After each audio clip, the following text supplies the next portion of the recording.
4:30, yes?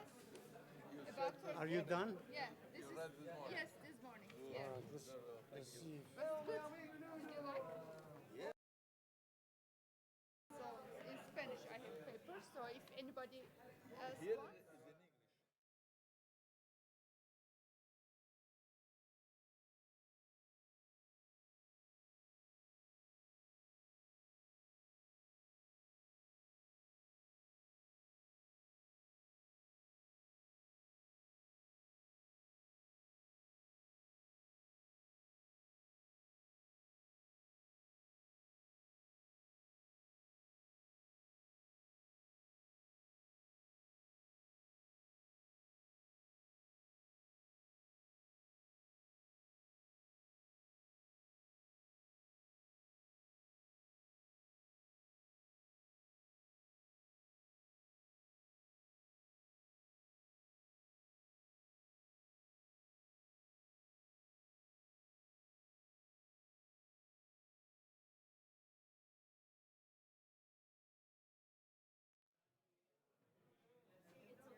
How will we sit?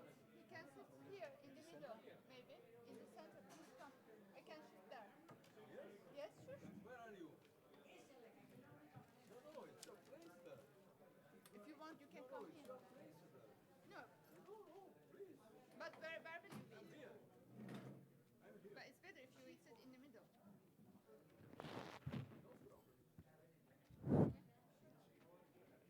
A ver, por favor, vamos a empezar. Los ponentes que se vayan sentando en la mesa porque en 5 minutos vamos a empezar. Traduce, querido, porque en inglés digo. Porque... ¿Estamos todas ya?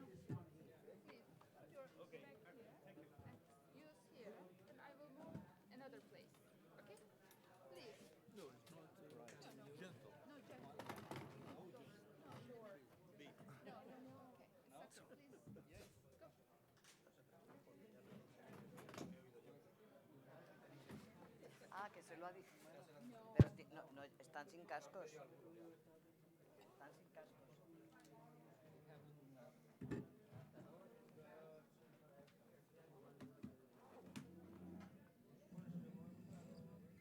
¿Tú te sientas ahí? Sí, me paso sentar aquí. ¿Cuántos somos? 1, 2, 3, 4, 7, 8. Somos estes 8 aqui. No, I'm gonna eat the shit. Okay. Forgive me.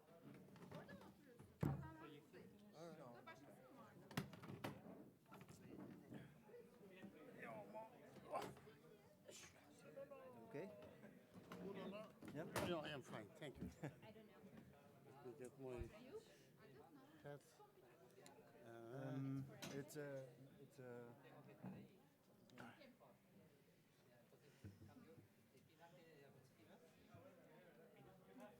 You leave the computer here? No, I will not show up.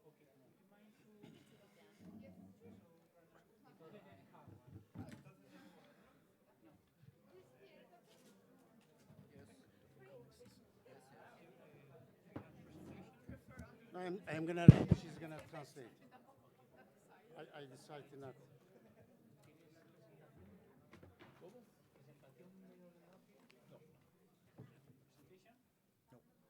tomorrow. Yes, can I put it here? Bueno, ahora voy a dar la bienvenida en nombre del MIA, España y Portugal. Y luego ya empezaremos con las...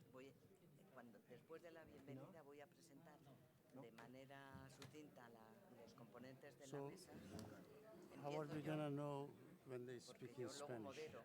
Did you get one of that? Empiezo yo. Are they gonna do Voy a reverse? continuación, I pues think el so. orden. I think so. Yo tengo aquí But you don't have a. You have to get a headset. Raúl, Bueno, can you get me headset?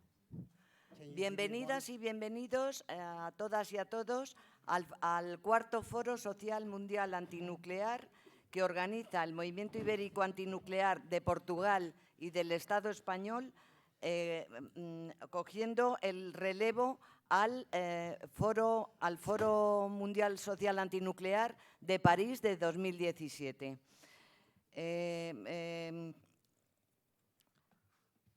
Este foro, en los debates que vamos a tener en este foro, nos hace tener la confianza de que las ponencias y los debates que vamos a tener estos días van a contribuir a generar las sinergias necesarias para seguir articulando la coordinación necesaria para luchar por la eliminación de la energía nuclear civil y militar en nuestro planeta.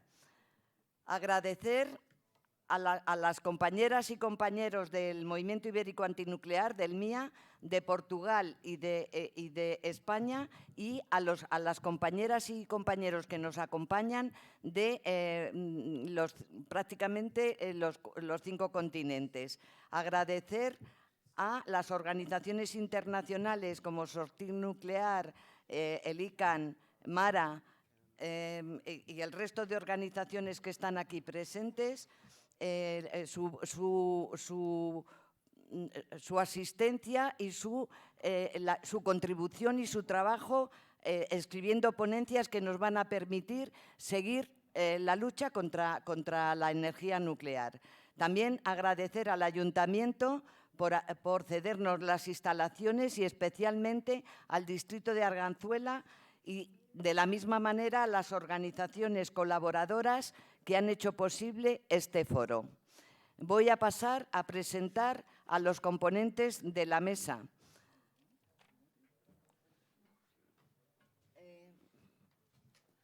En primer lugar, Chico Whitaker, miembro de la Comisión Brasileña Justicia y Paz y de la Coalición por un Brasil Libre de Plantas Nucleares y cofundador del Foro Social Mundial Antinuclear. Es Premio Nobel Alternativo en 2006. Bernard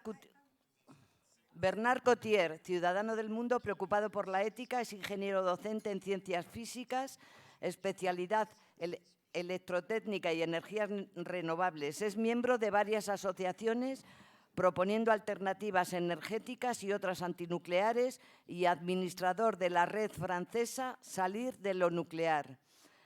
Pablo Palicio Lada, del Movimiento Antinuclear del Chubut, MACH, miembro del Movimiento Antinuclear de la República Argentina, MARA, y de la Red Nacional de Acción Ecologista, RENACE.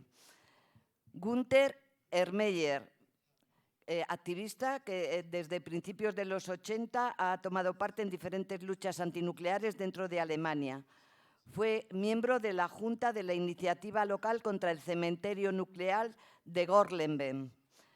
También de la red Uranium Network,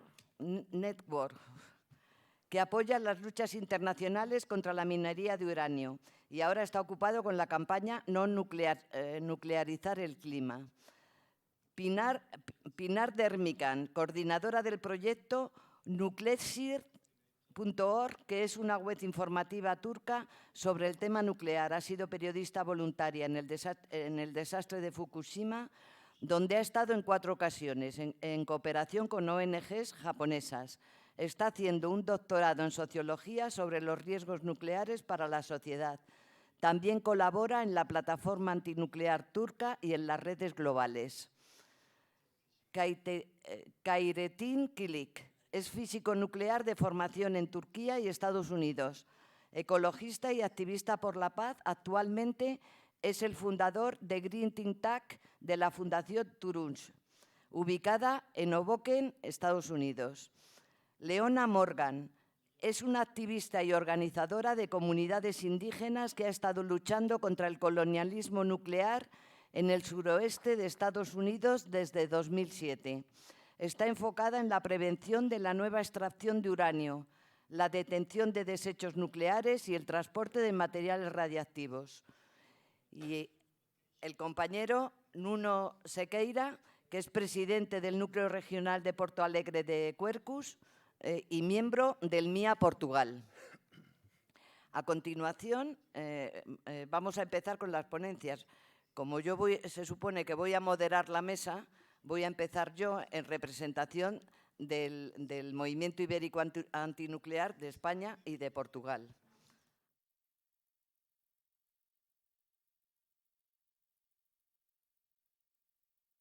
Habrá preguntas, ruedos, o sea, podréis intervenir. Lo único, los tiempos, porque vamos con el tiempo un poco pillado, o sea que las preguntas se darán 3 minutos para responder a las distintas preguntas.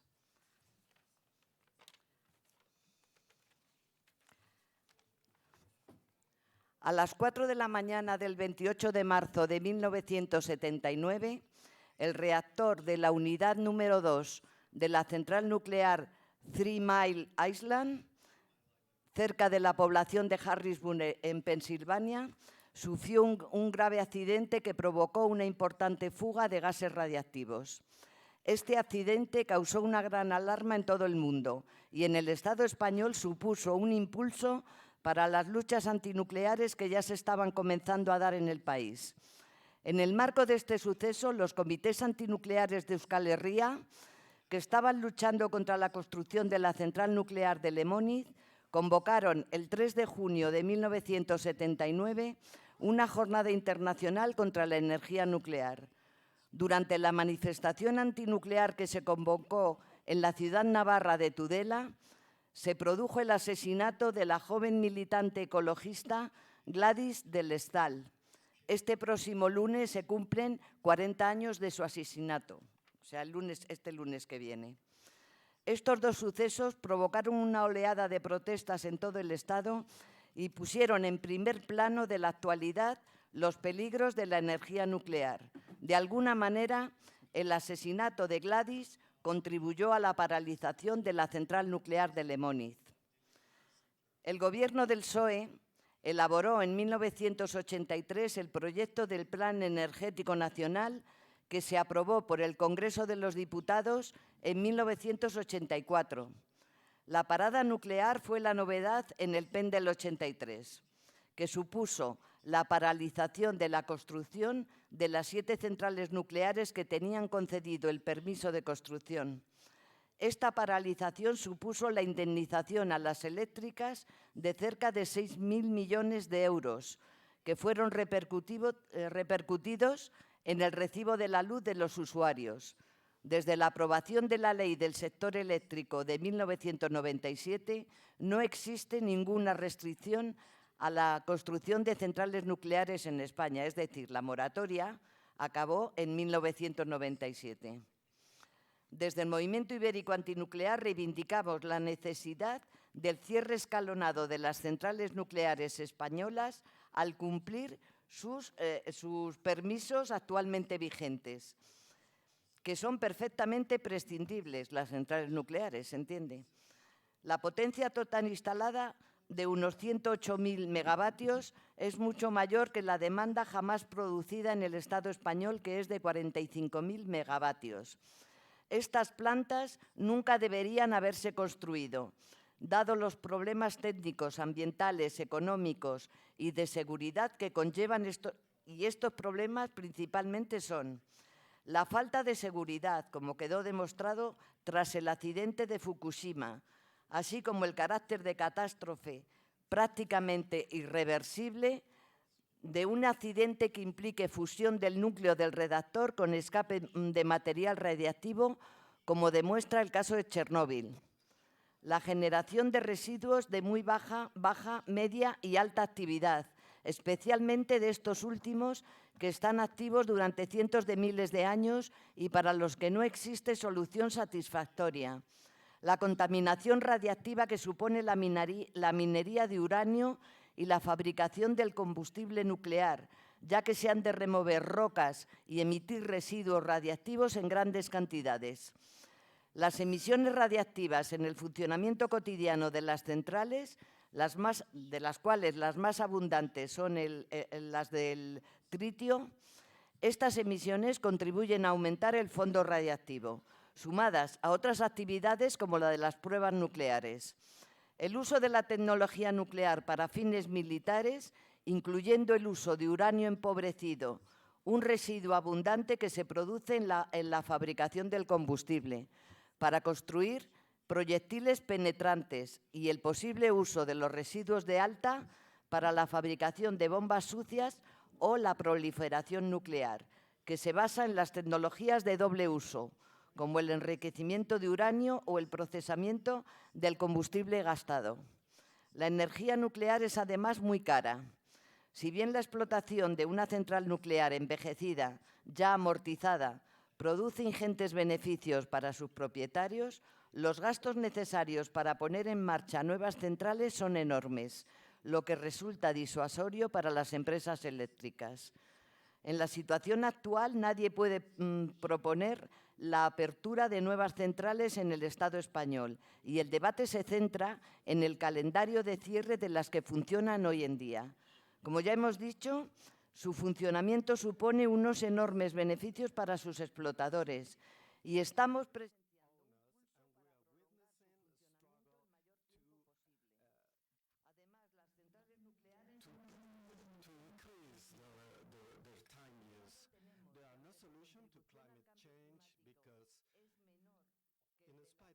otras tecnologías de generación eléctrica, no podemos ignorarlas. El funcionamiento de la central, en su funcionamiento no produce gases importantes, pero la fabricación del combustible y los transportes necesarios para disponer del mismo supone emitir un mínimo de 1.800 toneladas de gases responsables del cambio climático cada vez que se recarga el reactor.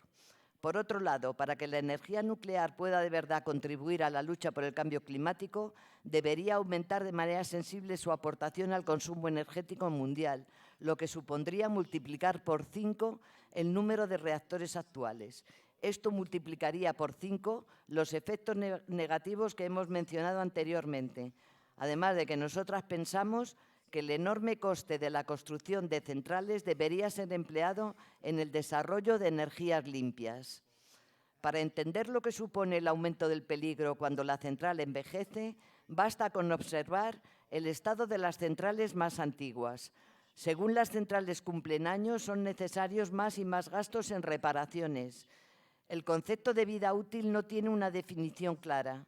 Tradicionalmente se ha aceptado que los diseños de las centrales eran para 30 años. Sin embargo, hay sistemas que envejecen más deprisa y otros que son más resistentes. No se sabe exactamente qué margen de duración predicen los cálculos de ingeniería. El hecho es que en los últimos 10 años se han producido alrededor de 220 incidentes en las centrales españolas. El movimiento ibérico antinuclear considera inadmisible la prolongación de vida de las centrales nucleares pactadas entre el Gobierno de España y las eléctricas.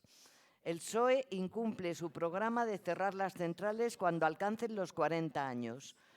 Entre las consecuencias de este alargamiento está el incremento de residuos radiactivos a gestionar o su incompatibilidad con la transición energética. La posibilidad de ampliar el calendario de cierre nuclear entre 2025 y 2035, acordada, según varios medios de comunicación, por la ministra para la Transición Ecológica, Teresa Rivera, con las 3 principales empresas eléctricas, supondría que todos los reactores pasaran de 40 años de funcionamiento y, en algún caso, llegar hasta los 50. Para el movimiento ibérico antinuclear, esta propuesta es inadmisible. Entre los motivos que caben destacar, los problemas de seguridad que se agudizarán según los sistemas de las centrales se vayan envejeciendo.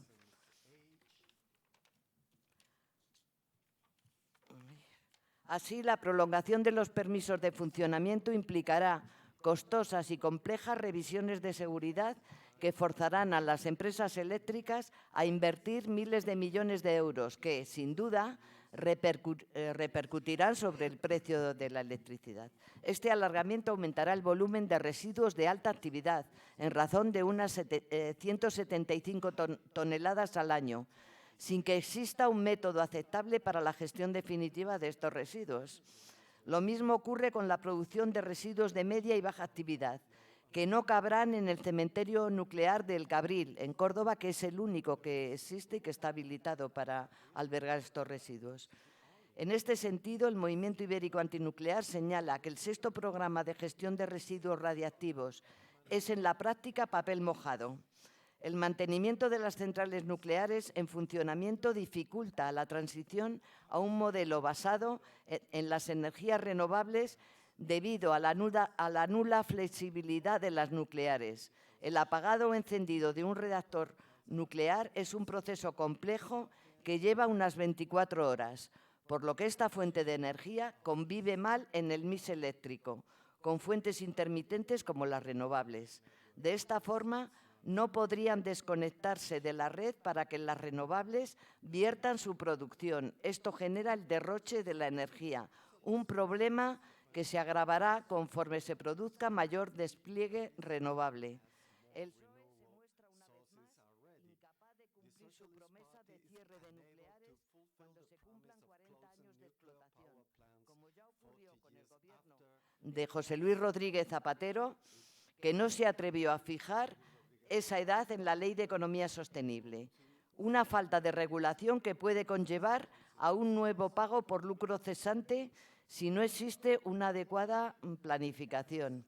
En este sentido, la mejor opción es la no renovación de los permisos, único modo de garantizar que la ciudadanía no pague por posibles problemas que surjan con la concesión de nuevos permisos de explotación. Las conversaciones mantenidas por la ministra con las grandes eléctricas muestran que el Gobierno da más cabida a los intereses de las grandes empresas que a la ciudadanía. Las encuestas muestran cómo la mayor parte de la población española se opone a la energía nuclear. Por todo ello, el Movimiento Ibérico Antinuclear manifiesta su rechazo al calendario de cierre publicado e insisten en reclamar el cierre de las nucleares según vayan expirando sus permisos de explotación, de tal forma que en 2024 el país se encuentre libre de esta amenaza. Gracias.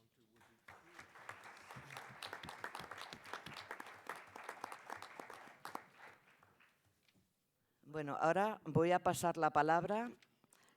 Os pido, porque va a haber en teoría media hora de coloquio, las intervenciones que no vayan más allá de 13 o 15 minutos. Le voy a pasar la palabra en primer lugar a Chico Whitaker, miembro de la Comisión Brasileña de Justicia y Paz de la Coalición por un Brasil libre de plantas nucleares.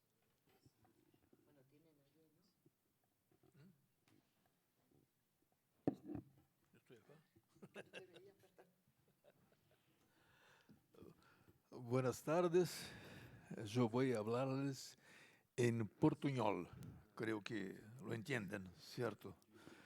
Bueno, yo primero quiero agradecer mucho la invitación para participar de esta mesa de abertura del Foro Social Mundial Antinuclear, del cuarto foro. Es un honor para mí estar acá en esta condición, pero también una alegría, porque este foro es una prueba de que vamos avanzando, despacio, pero avanzando, en el esfuerzo de muchos de nosotros para que articulemos a nivel mundial nuestras acciones contra la insensatez de las plantas nucleares y de la locura de las bombas. Este es el cuarto encuentro, como dijimos ya, en esta perspectiva. El primero se ha hecho a partir de la decisión tomada por militantes antinucleares japoneses, que se reunieron en Túnez con otros de otros países en el Foro Social Mundial de 2015.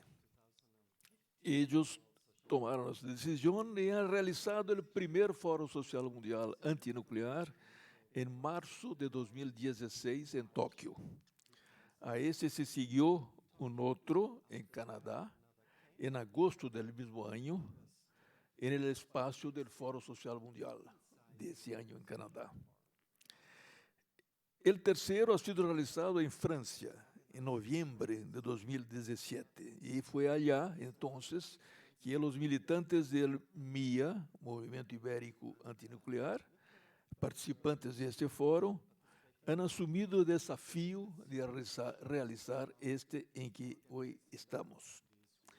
De hecho, a nadie le escapa que la lucha antinuclear no puede hacerse solamente dentro de las fronteras de cada uno de nuestros países. El poderoso lobby nuclear es planetario.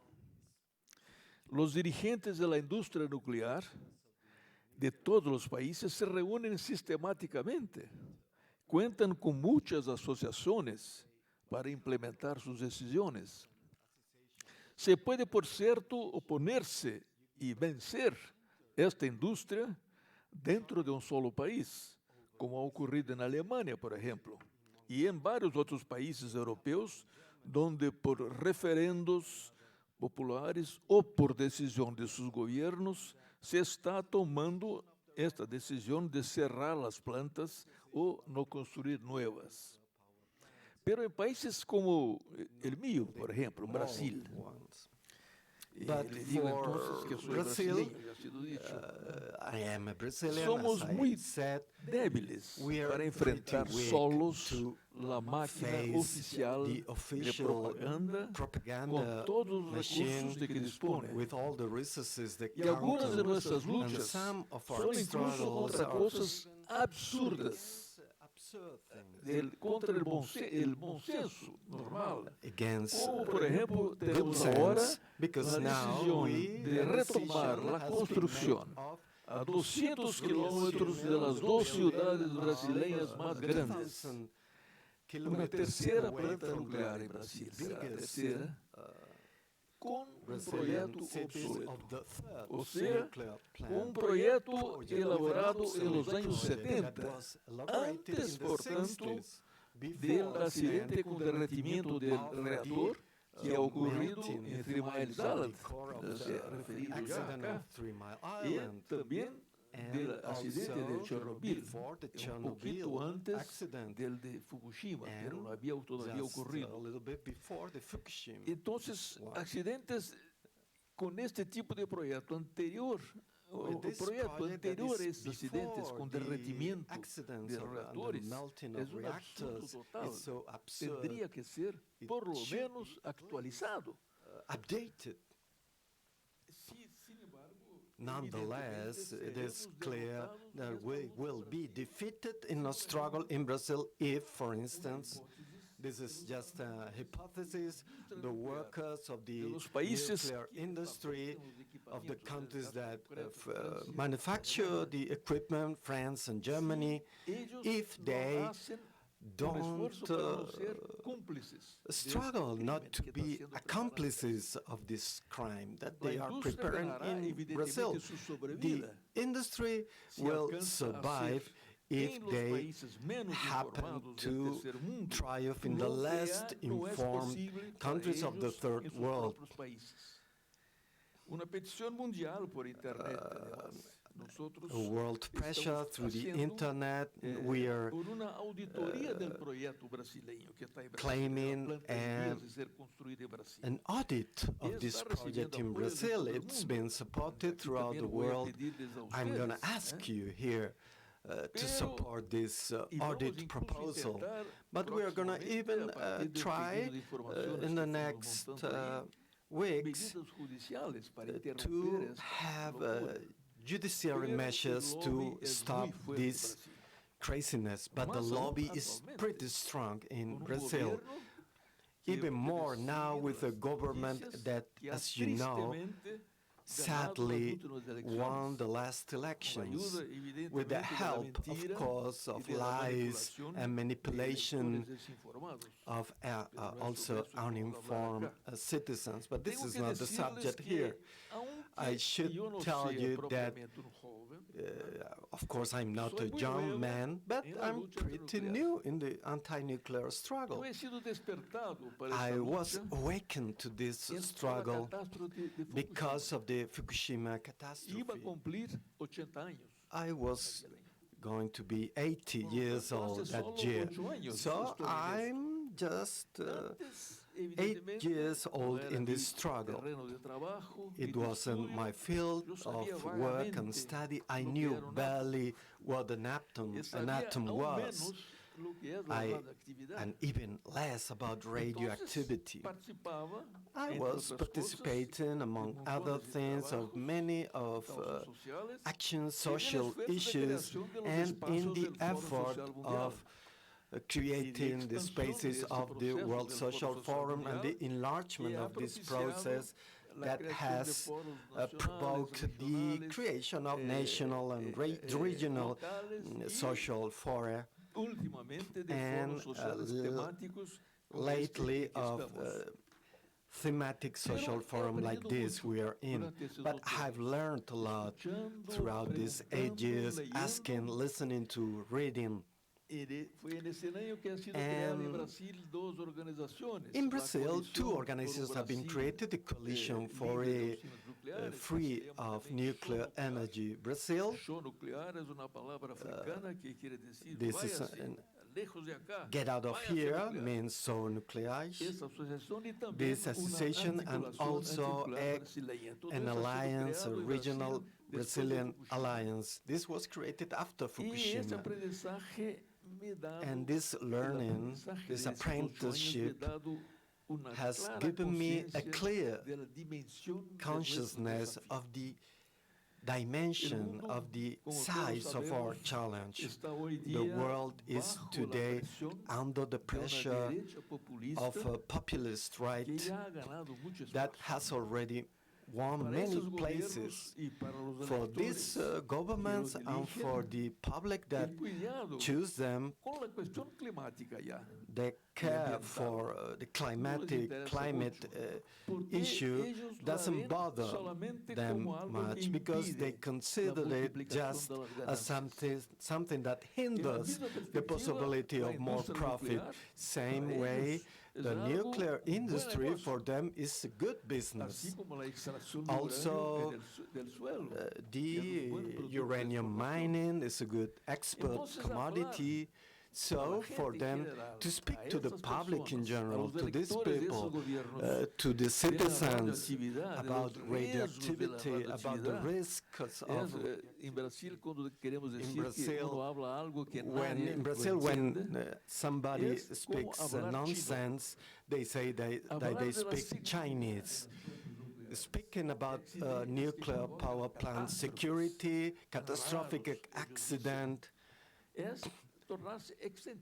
is eccentric, is bizarre, is foolish for this public opinion. Speaking of nuclear waste, what to do with them, the fact that nuclear power plants produce electricity and nuclear waste. Even among our ranks, activists, so little of them has a clear consciousness, awareness of what the threat, the risks are with nuclear power, because they have to care of many other issues. The survival of democracy, for instance. Even the democratic elections is under threat because of the fake news and so on. But even more, you have the social activists that are still under the influence of the military about national defense, with the use of nuclear bombs. This was the propaganda of the 50s and the Cold War. And the Cold War, the mastering of technology and uranium was key. So we are still far away in our countries, in the third world countries, of an experience like they had in Vietnam. I don't know if you are aware of this. Imagine that an international experts group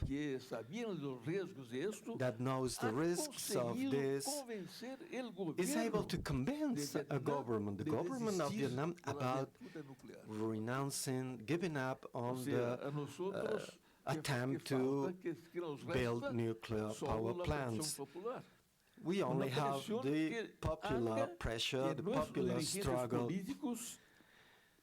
as the only tool we have to convince our leaderships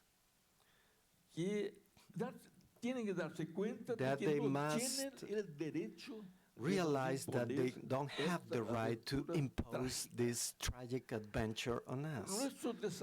Our challenge, hence, where we meet in this kind of forums, is to awaken more people that are ready to exert this popular pressure beyond any discussions about nuclear power. Our issue here, our problem here, is to raise the consciousness of more people for this struggle. If we may get out of this forum with new ideas, with new bets, with new challenges to awaken more people, we will be able to sleep more calmly. These are my bows for this opening of this forum. Thank you.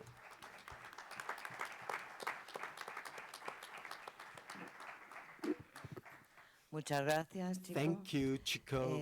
Ahora, Now the floor is pasamos la palabra a Bernard Cottier to Bernard Cottier de la red from the French Salir de lo nuclear. Sortir du nucléaire, getting out of the nuclear energy French network.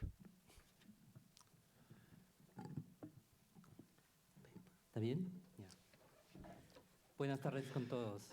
Good afternoon, everybody. Te voy a pasar algunas I'm gonna show diapositivas. some slides, No tanto para hacer una not conferencia just larga, for the sino sake of a también long para volver talk, but a darles, also to me imagino, show datos you que some conocen, data. Maybe pero you me know parece it, que al principio de ese foro but at vale the la beginning pena, of this forum, I think it's tomar en useful cuenta to lo que take pasa into account a nivel de todo what el is mundo. going on throughout at the Entonces, world no level sé about si this. ustedes que están en la mesa van a poder I don't know seguir if lo que you está proyectado panelists ahí are o going to se be able voltean, no to sé, see como the quieran. slides. You may Ya. uh, Bueno, no se trata de This is hacer not about todo el recorrido de la historia de a lo general nuclear, survey of the tampoco history of de todo lo nuclear que pasa en el power, of mundo. everything happening Va a in the haber world. algunas fotos y I will los show compañeros some que están acá van a photographs, and the complementar comrades are luego, gonna then por supuesto,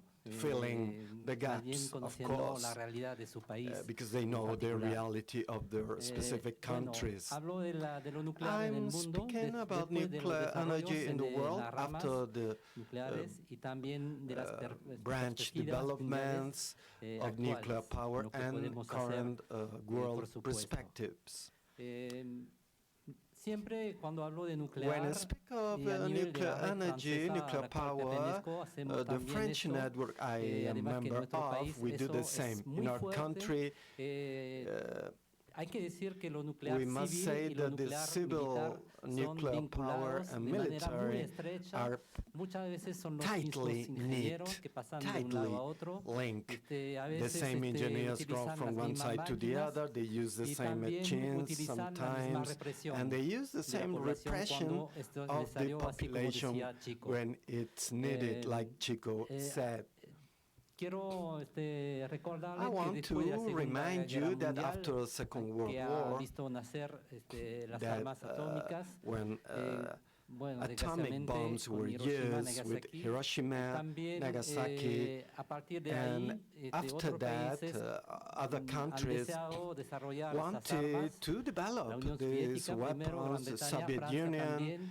Hicieron UK, muchos France, ensayos, they inclusive contaminando did many el tests, atmósfero, polluting the a veces atmosphere, contaminando el subsuelo, sometimes y the algunos soil, otros países se han ingresado en ese and club, some other como se dice, countries como nuclear, China, India, Israel, joined Pakistán, the Corea del nuclear Norte, club, Pakistan, más que todo. India, North Ven cómo Korea, han and crecido la others. cantidad You see de cabezas nucleares the entre increase los años of nuclear 1945 bombs hasta between eso ha sido el 45 colmo en and this was the top 1986 con 86, 70.000 some cabezas 70 nucleares O sea, una cosa 1,300 increíble, ¿no? Para destruir no nuclear solamente el planeta, heads, pero todo el sistema solar. more than parece. enough to Entonces, destroy the whole solar system.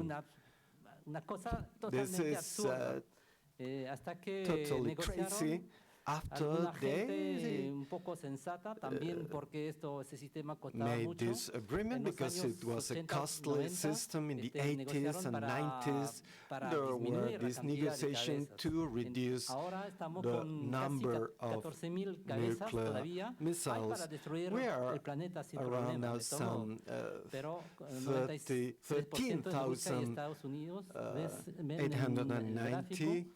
cada You uno see tiene the casi chart, un poco más de 6,000. Russia and the Francia United 300, States, China más o menos igual. 6,000. Y después And then algunos France países tienen and other también countries, para dañar they have enough millones de to personas harm millions of en people, to cualquier kill país del millions of mundo. people anywhere Además que esas in the armas han world. sido And these perfeccionadas weapons a have lo been largo de los años. updated and fine-tuned throughout the Mientras years. tanto, Meanwhile, también por cuestión de, also digamos, de because mínimo de of ética, algunos políticos ethical decidieron minima reasons, propulsar un some programa que se llama politicians promoted a Atom for program Peace, that is bueno, called con Eisenhower primero, Atom pero luego for Peace, muchos países arrancaron for peace, sorry, centrales Atom for nucleares Peace, para but then they proporcionar even energía eléctrica. Y started ven que a new partir nuclear de los power años plants to produce 1970, electric sobre energy, todo, electric power, and you see that aumentado por la after cuestión de la crisis de petróleo, se the construyeron muchos 70s, many reactores.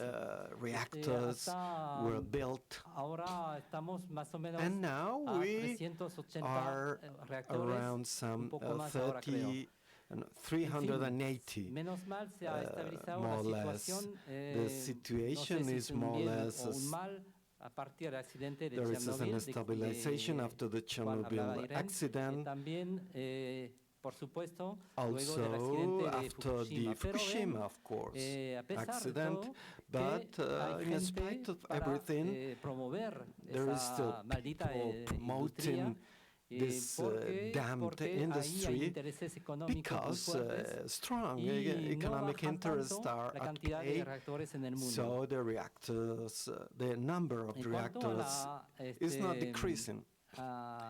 a la energía So producida, about he the puesto otro gráfico. power Ven that que a is being partir produced, you del see 2011, that after 2011 and ha bajado la producción 2012, de there energía has been a eléctrica decrease nuclear of por lo que pasó en Japón, nuclear que power pararon todas las electric centrales, todos los energy. reactores del país. Because of the Fukushima aunque desde ese accident, tiempo many ya han reactors arrancado were stopped, como but 7 o after 8, September, creo.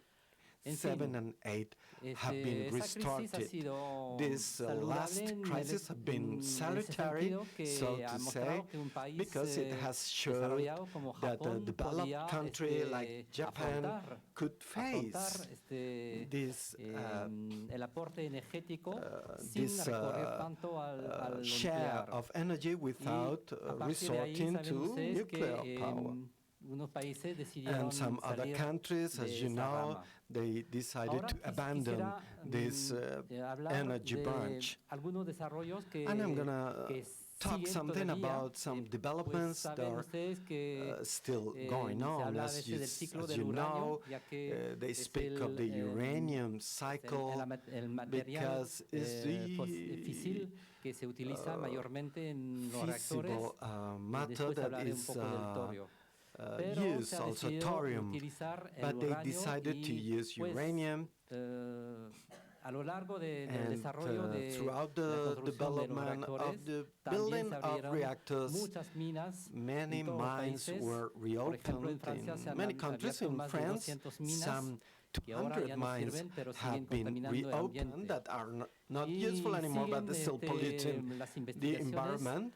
Ahora And muchas veces se research hacen is forraje, still por going ejemplo, on. en They el are país que doing proporciona lo más prospections. combustible, más o menos 40% del todo el combustible mundial viene de Kazajstán. In Ahí se utiliza Kazakhstan, forrajes, con una 40% técnica de of the fracking, o fuel sea, más o menos se with están fracking contaminando todo el techniques, subsuelo they de are polluting the muchas whole regiones de ese país. earth there. Bueno, eso lo presentan como una técnica They moderna, present it as a pero modern siguen technique, contaminando. but they're Después, still polluting. claro, no se puede utilizar el uranio tal cual en los You cannot reactores, hay que use enriquecerlo. uranium as such. Entonces, You have to se enrich it utilizan for varias reactors. técnicas So de they use difusión different gaseosa, de techniques, ultracentrifugación, que gastan mucha energía. Por techniques that ejemplo, are durante energy más de costly. 30 años han funcionado During en 30 Francia years in France, 3 they have reactores fused solamente para 3 enriquecer el reactors uranio. just to enrich the uranium. It's a system that spends lots of internal energy, which is meaningless, is absurd. They are thinking about other techniques, but still not using them Luego, industrially. diré algunas I palabras will acerca de los reactores que dedicate some existen. words about Puesto el the mapa de current Francia reactor. porque This is Francia the es un map of mapa, France un because país muy nuclearizado. France Es is el such a primero en el mundo nuclearized por country, it's the cabeza de first habitantes. per Tenemos capita. 58 reactores. We have some 58 reactors. De Now, 2014, this is ahora the le puedo decir 2014 que map. casi todos los Now, reactores tienen más currently, de 30 años. Y, almost all o sea que reactors ya are están more alcanzando than la 30 vida, su vida years útil, old, so digamos, they are pero las out, autoridades, almost sobre todo out la of the empresa, useful life, but the quiere authorities and the alargarlos a corporations pesar de los riesgos, they want to invirtiendo keep on mucho using dinero, them, investing más lots o of menos money, 1.000 millones some de euros por 1,000 cada reactor. 1 billion euros Y for esto every también reactor. confirma Every lo que decía reactor, and Irene, this ¿no? confirms Que what esta Irene industria was saying. está This gastando industry mucho dinero, is spending impidiendo lots el of desarrollo money, de otras hindering the energías development of y las other renovables y energy el ahorro de sources, energía también. renewables, and the Eso es saving of energy also. Esa es una This preocupación muy is grande a en mi país, pero concern, yo a veo great que concern en in todos my los países, country, but I porque see en that Argentina también, yo sé everywhere, que also in con los amigos Argentina, hemos conversado de esto, I've con been Cristian, con talking Pablo, to the comrade igual no se Christian Pablo. plantea el It's the problema, same en España también. in Spain Entonces, also. no se puede decir que So you esa rama cannot say nuclear that es de this nuclear excelencia branch porque is about no sabe excellence cómo because they mantener don't bien know sus how reactores. to En keep todo the caso, no maintenance of the podrán reactors. también But posponer mucho anyway, they al parar los reactores porque the la vasija stopping, the ya no se puede closure, cambiar. O sea, al is momento soon because they van a tener cannot que parar. replace the Pero vessels, tiene que ser so antes del they are accidente, por gonna supuesto. stop. But También hopefully before the se accident. está plantando hacer nuevos They are reactores, thinking about bueno, new supuestamente reactors. nuevos.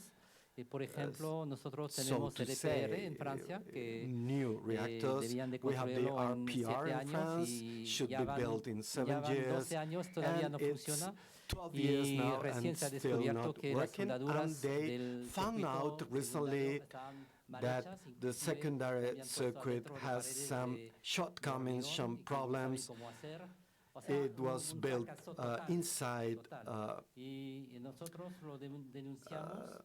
strong También concrete en las walls, and they centrales rusas, cannot las penetrate. chinas, Also, esto the Russian puede ocurrir. plants, the Chinese O sea, plants, anything could hay que happen. desmontar So ese mito de la we should excelencia en refuse cuestiones the nucleares. myth of excellence about nuclear También issues. afrontamos la cuestión We are de los also residuos radiactivos. facing the issue of supuesto. radioactive Nosotros waste. tenemos, Of course, más o menos 15 we mil have millones de some metros cúbicos 50 de residuos billions radiactivos en of Francia. Después de cubic más o meters menos of 50 años radioactive de waste la in energía France after nuclear. some 50 years Entonces, no use. voy a entrar en todos So los I'm not detalles. gonna Hay tres go vías into de details. investigación, There la- are 3 ways of transmutación, research: o sea, the acelerar el proceso de transmutation, the crecimiento acceleration radiactivo, of the o radioactive almacenamiento growth, geológico profundo.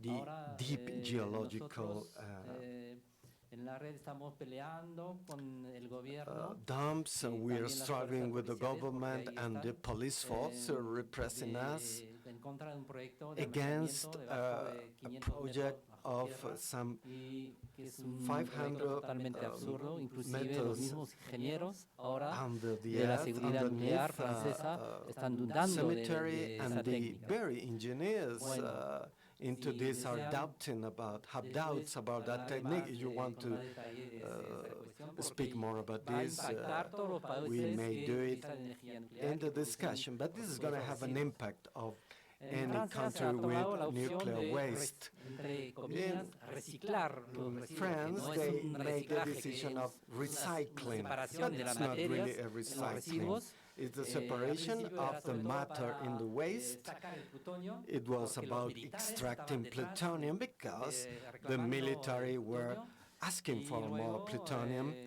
de tantos residuos And que han sido after reciclados, all this hay como 5.000 waste toneladas recycling, there are de some plutonio, que con 5 5,000 kilogramos está la tons masa of crítica, ¿no? plutonium. Entonces, ahí You hay know that una 5 bomba de kilograms tiempo en is una the planta critical mass, que so you have a tiene plutonium bomb in a 400 plant hectáreas of 400 de talleres para tratar el uranio. several hundreds of acres Ahora los franceses ya no for saben the dónde processing poner, of this el uranium, and the MOX, o sea, French, they don't know combustible, where to donde place recombinan the uranio y fuel, plutonio where they recombine plutonium incluirlo and en los uranium reactores, to y put it into piensan the construir nuevas reactors, piscinas para and they almacenar, are porque thinking ese about combustible es altamente radiactivo, building new y pools van a to tener que refrigerarlo place durante it, por lo menos and 50, it's gonna 60 be años.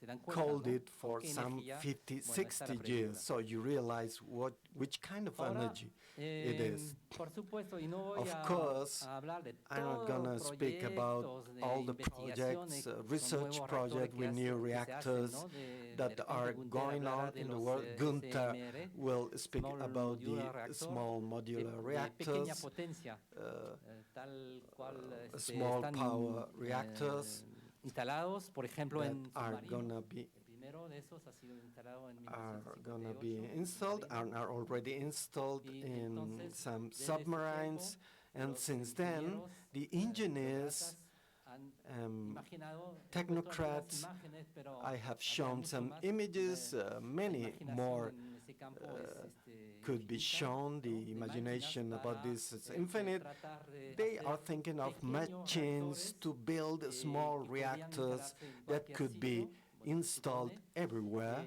pero con costo but reducido. with reduced Pero, costs, también, but contribuyendo a la contributing, of diseminación course, de to los the equipos peligrosos, dissemination of también dangerous de los equipment and of the risks related se to habla nuclear también power. a veces de reactor They con speaking torio. also of El torio es otro combustible thorium alternativo al uranio, reactors is another que fuel tiene, alternative digamos, to esa uranium ventaja that has the de, so-called poder advantage ser of controlado de manera un poco más fácil being que, more controllable, el easily uranio, sobre easily todo con controllable presiones bajas, with low pressure, temperaturas más altas, pero higher es, temperature, una but materia que it's no a matter puede, that ser utilizada sola, tiene cannot que, be used muchas veces, alone. It has, tiene que mezclarla con you have to plutonio mix it para with plutonium arrancar to y mantener start it up las fisiones. and to Entonces, keep es the un- fission es un mito, processes. el So this is a reactor myth. de torio. The thorium También, reactor si is just alguien está another interesado, myth. If podríamos anybody is hablar interested, we más may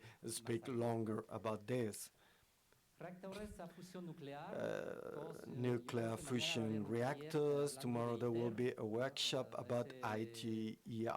Este famoso, This ya famous no voy a decir reactor, porque es un reactor, but it's prototipo, en not really a realidad, reactor, it's a se prototype está construyendo en that el is sur de gonna, Francia, con la it's ayuda being de- built in the south of France de, with the help 25 países, of pero sobre 35 todo countries, Francia y but Europa, funded nivel mostly by the 45% European Union, del some presupuesto, 45 share y of más it, todavía Francia. and France, of course, the main partner.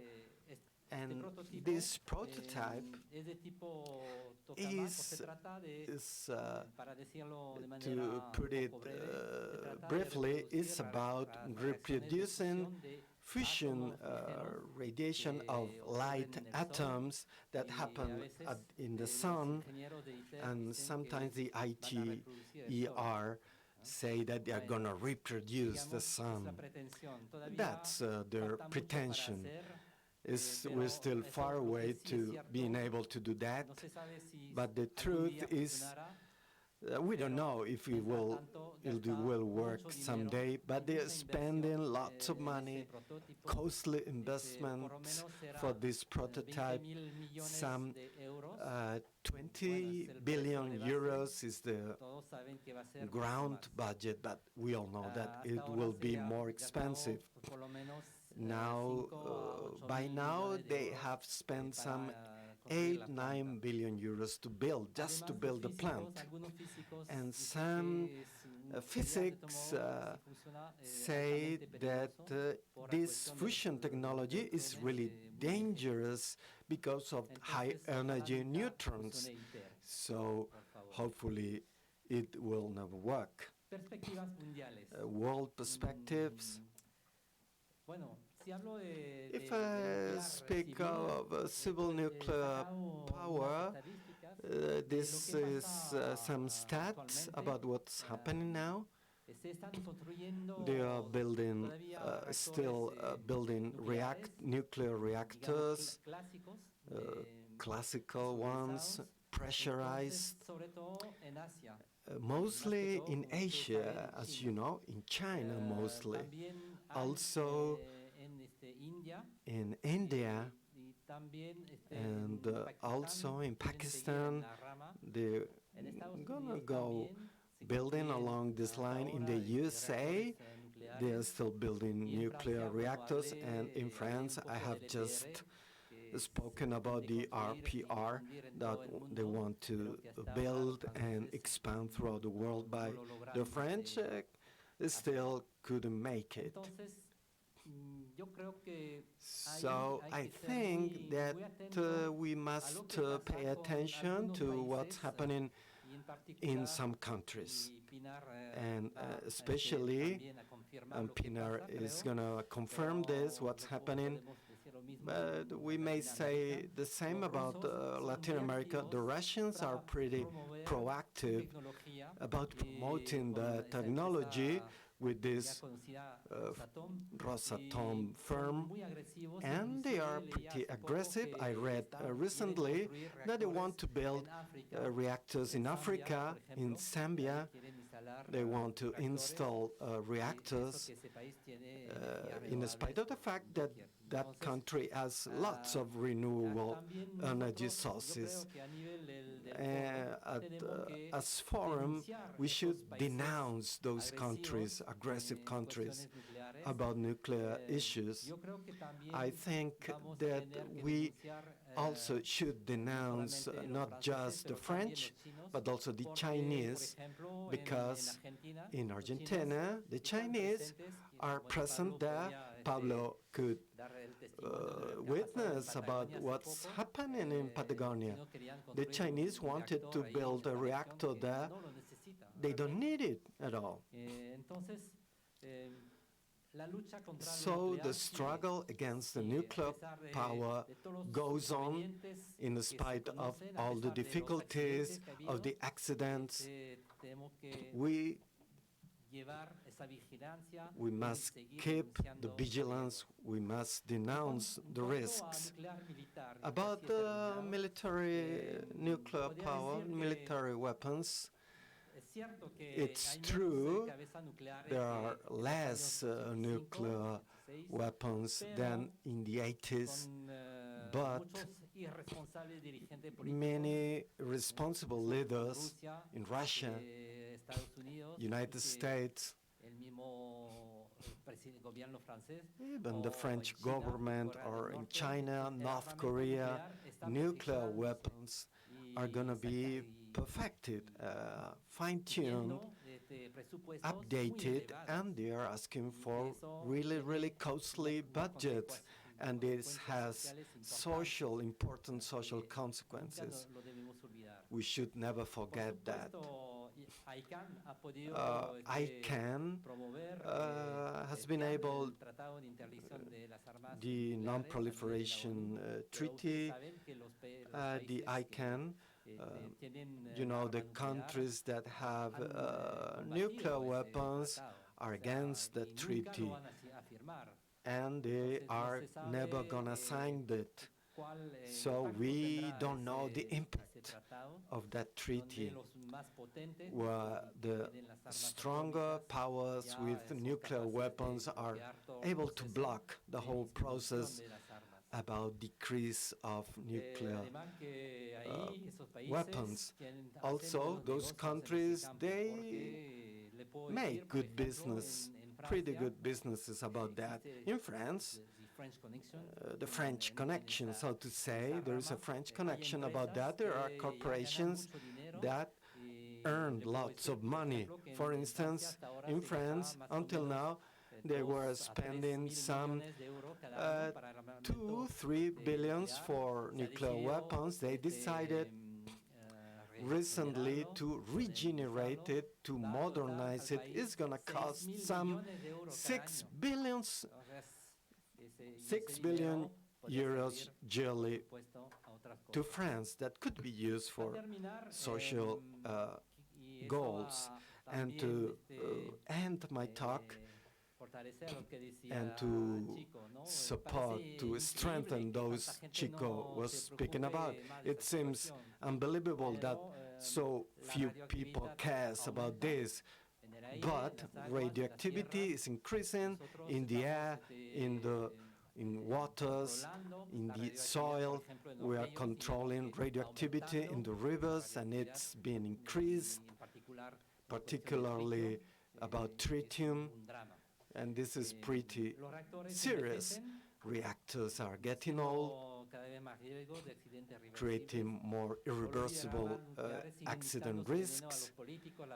The nuclear lobbies are still doing propaganda with the politicians, with the public, but some signs of hope are emerging.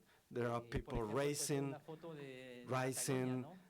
I showed a photo of Patagonia, the region of my comrade Pablo, where they refused that Chinese reactor project. Pablo will deal with this in the workshop. We must denounce the lies, the craziness of nuclear power technocrats. But the risks are increasing, the RPR and the costs that are also increasing. And with the RPR, we are around 12 billions investment, and we still don't know if it's going to work. The alternatives seem reachable, desirable. In a workshop, I will speak about energy transition, but there are solutions, there are alternatives, and speaking positively, our comrades, our citizens, this may lead them to make decisions that will go beyond the brainwashing that they have done with nuclear power, that we can do things differently, and this is desirable for our children and grandchildren. So let's keep on creating links in our struggles. Thank you.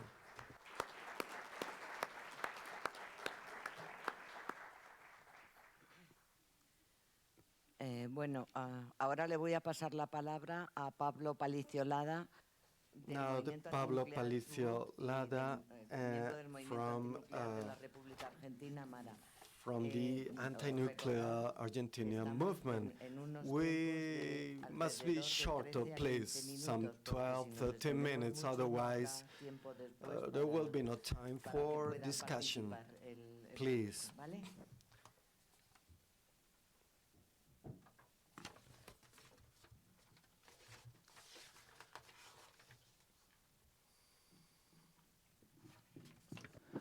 Buenas tardes. Good evening. I will try to be brief because tomorrow we'll have our lecture and we'll speak longer. I'm Pablo Palicio Lada, come from Argentina, from the Argentinian Patagonia. We won some battles since 30 years when we had to fight against the nuclear cemetery, nuclear dump there. The people would term it like that. You're gonna see our province. You can see that a guy sitting down. And Gastro is one of the least populated places in the world, less than 1 inhabitant for a square kilometer in the center north of the province. That battle we won. I'm thinking about Chico, what Chico said. We didn't know other ways of winning these battles because the government are only afraid of the mobilized people. We still won another battle, but also uranium mining in general. Our province is one of the biggest about uranium exploitation, but thanks to mobilization, we stop uranium mining. There are several questions, several battles that were won. In our territory, we have 2 nuclear power plants. We have an industry of fuel cycle, which is important. Our nuclear history started in the 50s, and it's linked to war, of course. During the last military dictatorship, the nuclear plant was designed with the aim of having the nuclear bomb, and they thought about managing the whole cycle, enriching, mining, and also nuclear magazines. We have some non-nuclear municipalities against nuclear power. We also were able to have a declaration in the province, also in the national constitutions. But in spite of everything, in '86, the talk was again about this nuclear dump. But we want some regulations, yes. But in 2017, Bernard was showing it, China shows up. The new actors that aggressively are trying to have strongholds in the continent, putting pressure on the governments. China shows up in the Rio Negro province close to us in the Patagonian, Argentina, with the 3rd generation reactor. But something phenomenal happened. After the announce of the government by Twitter in China that we're gonna build this plant, then the Chinese showed up to choose the location. Mobilizations were so huge that 3 months after the announce, a bill was passed against the building of 3rd generation reactors. But I'm gonna close with this. The utopia we're dreaming. I'm so happy of being here, so thankful to the Iberian movement comrades, to Bernard and the others. They came to Argentina, creating bonds, visiting, meeting assemblies and anti-nuclear activists, and we are now here sharing our experience. But we have the hope of what was the lack we had, that after Chernobyl, after Fukushima, we weren't still able. We have a panel on climate change because this is a global issue. We have treaties of prohibition of nuclear weapons, but we still weren't able to install the debate about the nuclear power sources in the institutional realm, international institutions. I was wondering about this during the trip. How could we build from this, working from different places in the world? How could we unite more to go to these people's doors and tell them, we also need these world institutions, the government, to start the debate about the end of this nuclear power industry. How much more radioactivity is this planet going to bear? The ground radiation we are suffering, also supporting social movements, new activists, struggles. We also have to propose alternatives, like Bernard said. We have to knock on this institution's door as a team, as one, and tell them, please start this debate at the world institutional level after Fukushima, after Chernobyl. If we have a climate change panel, please, these people should struggle for the end of nuclear power.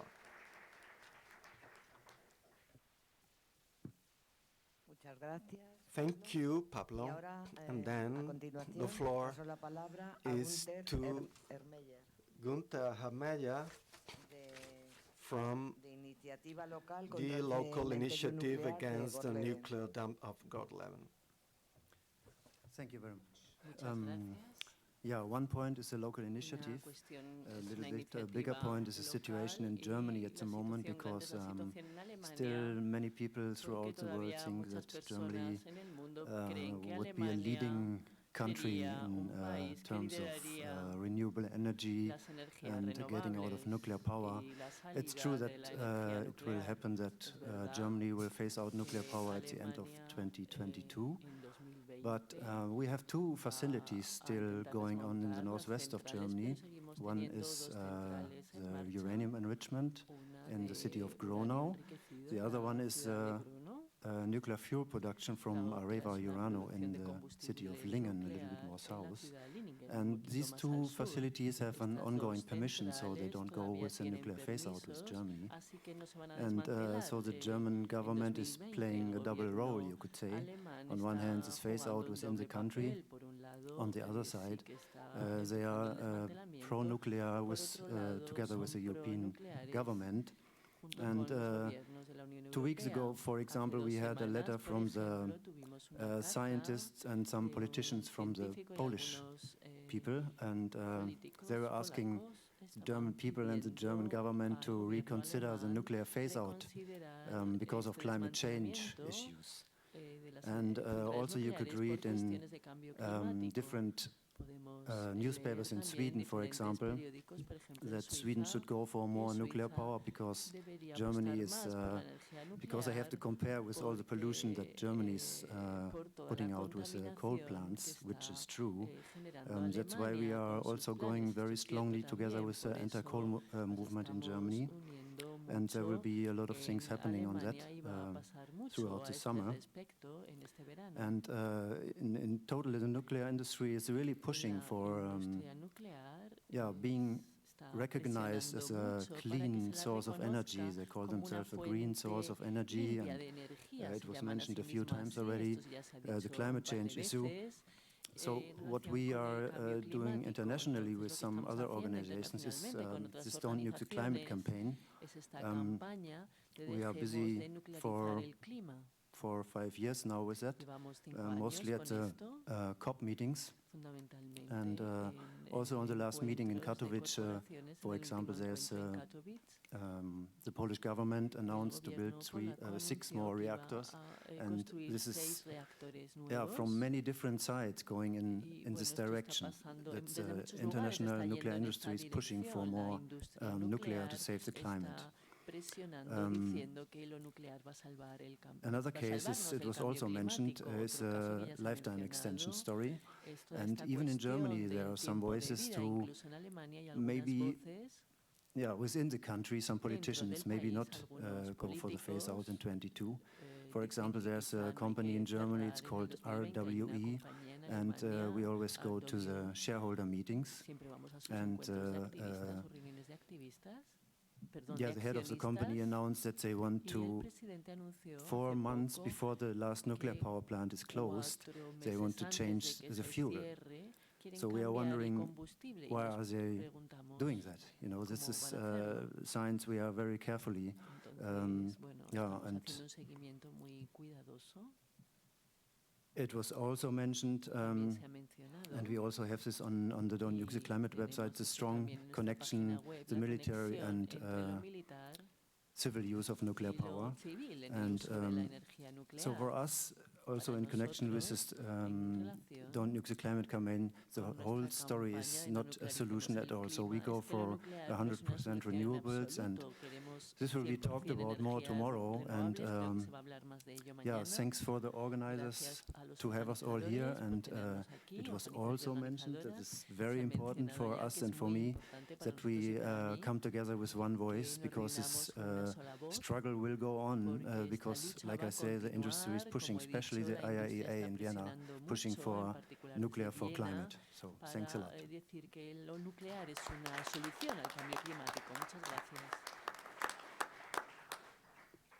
Thank you. And now the floor is to Hayrettin Kilik, a nuclear physics and the founder of Green Think Tank. I am going to mention a little bit what is going on in Turkey, but then I want to get out of my, that's fine. I want to say a couple things.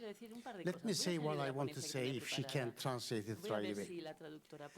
When we go to this kind of meetings, you know, they tell us how the France is producing the 70% of the electricity, how the United States, and I tell them one thing, and I like to mention to you, anybody who wants to advertise about the nuclear power. As you may know, that when the Fukushima blew up, there were 54 nuclear reactors. True? Since and before the Fukushima, Japan was the number 5 all the time in technology, economy, right? And they were always number 1 or number 5 in the world. Now let me ask you a question. Since 8 years, 52 reactors are still kaput. Kaput. Did the Japan economy went bankruptcy? No. Did Japanese technology went backwards? No. Did Japanese people are in dark now? No, but they learn one thing. They learn one thing that we have to tell our kids. We have to start in the school. Conversation, conservation, conservation. And that's how we start. We must start. Now, tomorrow, of course, we are going to have seminars in more details. But I just want to, we went to the Brazil, Argentina. Now Turkey is embarking on a very dangerous path of nuclear power. And, but 4 years ago, this new Islamic party, who's in the power now, cut a deal with the Russian government, which is represented by Rosatom. Rosatom is not a private company. It is a government company. And also Japan, like intergovernmental agreement that they will transfer the nuclear technology, supposedly. But so far, we are in the court. Since 30 years, we are constantly in the court with the government, with the private company to stop this madness. Because as you may know, there is an unfinished business in Islamic world between Shiites representing the Iran and Sunnis representing the Saudi Arabia and such. Soon as Iran became or good in technology and about to build a nuclear bomb, all of a sudden Turkey, Egypt, Jordan, and Arab Emirates became a favorite of the United States and such. Back to 30 years ago, when we started this struggle, anytime Turkey wanted to build a nuclear power plant, the United States said no. Germany said no. The whole Europe was against. But now, they are all quiet because they want to balance this unfinished business in Islamic world and create a Sunni nuclear bomb against Iran. I'm going to jump one more time, because some of you may not be here tomorrow. When we start this whole thing, I want to tell you what's going on in the United States, the mother of the nuclear energy, the mother of nuclear bombs. And just a couple minutes. After the Second World War, we start the Cold War. The federal government told the utilities, look, we'll give you the financing, we'll give you the credit, build nuclear power plant as fast as possible. Between 1955 and 1965, they were building reactors in 2 years' time. With this, as you may know, in 1980s, as is mentioned before, we had in the United States 106 nuclear reactors creating supposedly energy so cheap to meter. But the truth was that they never meant to create and sell electrical energy. The federal government said, look, we'll give you the credit, you build the nuclear reactors, and we'll give you nuclear fuel with one condition. You'll burn this fuel, and when the plutonium-239 reaches the maximum value, I'll come, close the reactor, pull the fuel assembly, I'll take it to reprocessing process to take the plutonium-239 out, which with this speed, as it is mentioned, in 1980s, we had 84,000 nuclear warheads. 84,000 nuclear warheads. Now, here's the punchline. After the 1980s, the federal government had enough nuclear bombs, enough plutonium, civilian and military. They started not to take these fuel assemblies to the reprocessing places. As a matter of fact, President Carter killed that project. So these utility companies has to take the fuel assemblies and they have to keep them in cooling pools at least 4 or 5 years. And after that, supposedly the federal government will take them. But the federal government didn't take them, so they start to isolate these assemblies on the reactor sites, covered with a 1 or 2 meters concrete. Tomorrow, I show you all the pictures. So the people living around these nuclear power plants sue the government. They sue the companies. This is dangerous. Now, 17 utility companies who ran the nuclear reactors suing the federal government. This is not ours. This is your responsibility. Since last 20 years, there has been a big project called the Yucca Mountain Project, about 100 miles or north of Las Vegas. So far, at least $12 billion sunk into this project. We call it black hole. And there is still not 1 gram of nuclear waste has been deposited there. So on that note, tomorrow, I am going to talk, if you are here, in more detail.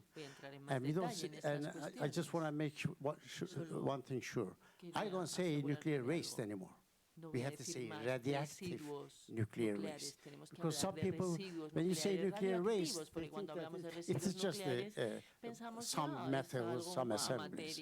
So I hope to see you tomorrow morning, and I let you see what's going on in the world. It is more than what has been described, what has been deposited in the sea, in the mountains, and in our backyard. Thank you.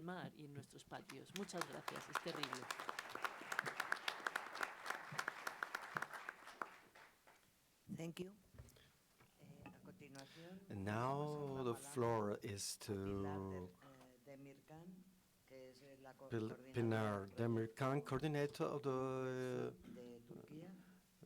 nuclear CIS Turkey, about the situation there.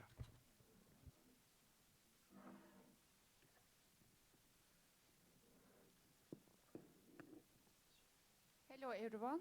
Hola a todo el mundo. Hola a todos. Hola a So todos. it's great to be here Maravilloso estar aquí. to share some Intercambiar information with you. con I will also vosotros. be making a presentation about Turkey tomorrow. Hablar de So Turquía mañana. you will be hearing much así more que information tendréis about más Turkey. información sobre Turquía So mañana. well, I believe that this organization is doing its best to gather us here together, and then we have the chance to discuss everything. So thank you for inviting me. I believe global neoliberalism is one reason for this kind of business about nuclear. There are relations between governments. We have been experiencing it so much in Turkey because although we have renewables, our country is very rich of solar and wind energy, maybe 3 times more than Germany has this opportunity, but we are dependent on coal, natural gas, and nuclear power. I mean, not nuclear power yet, sorry.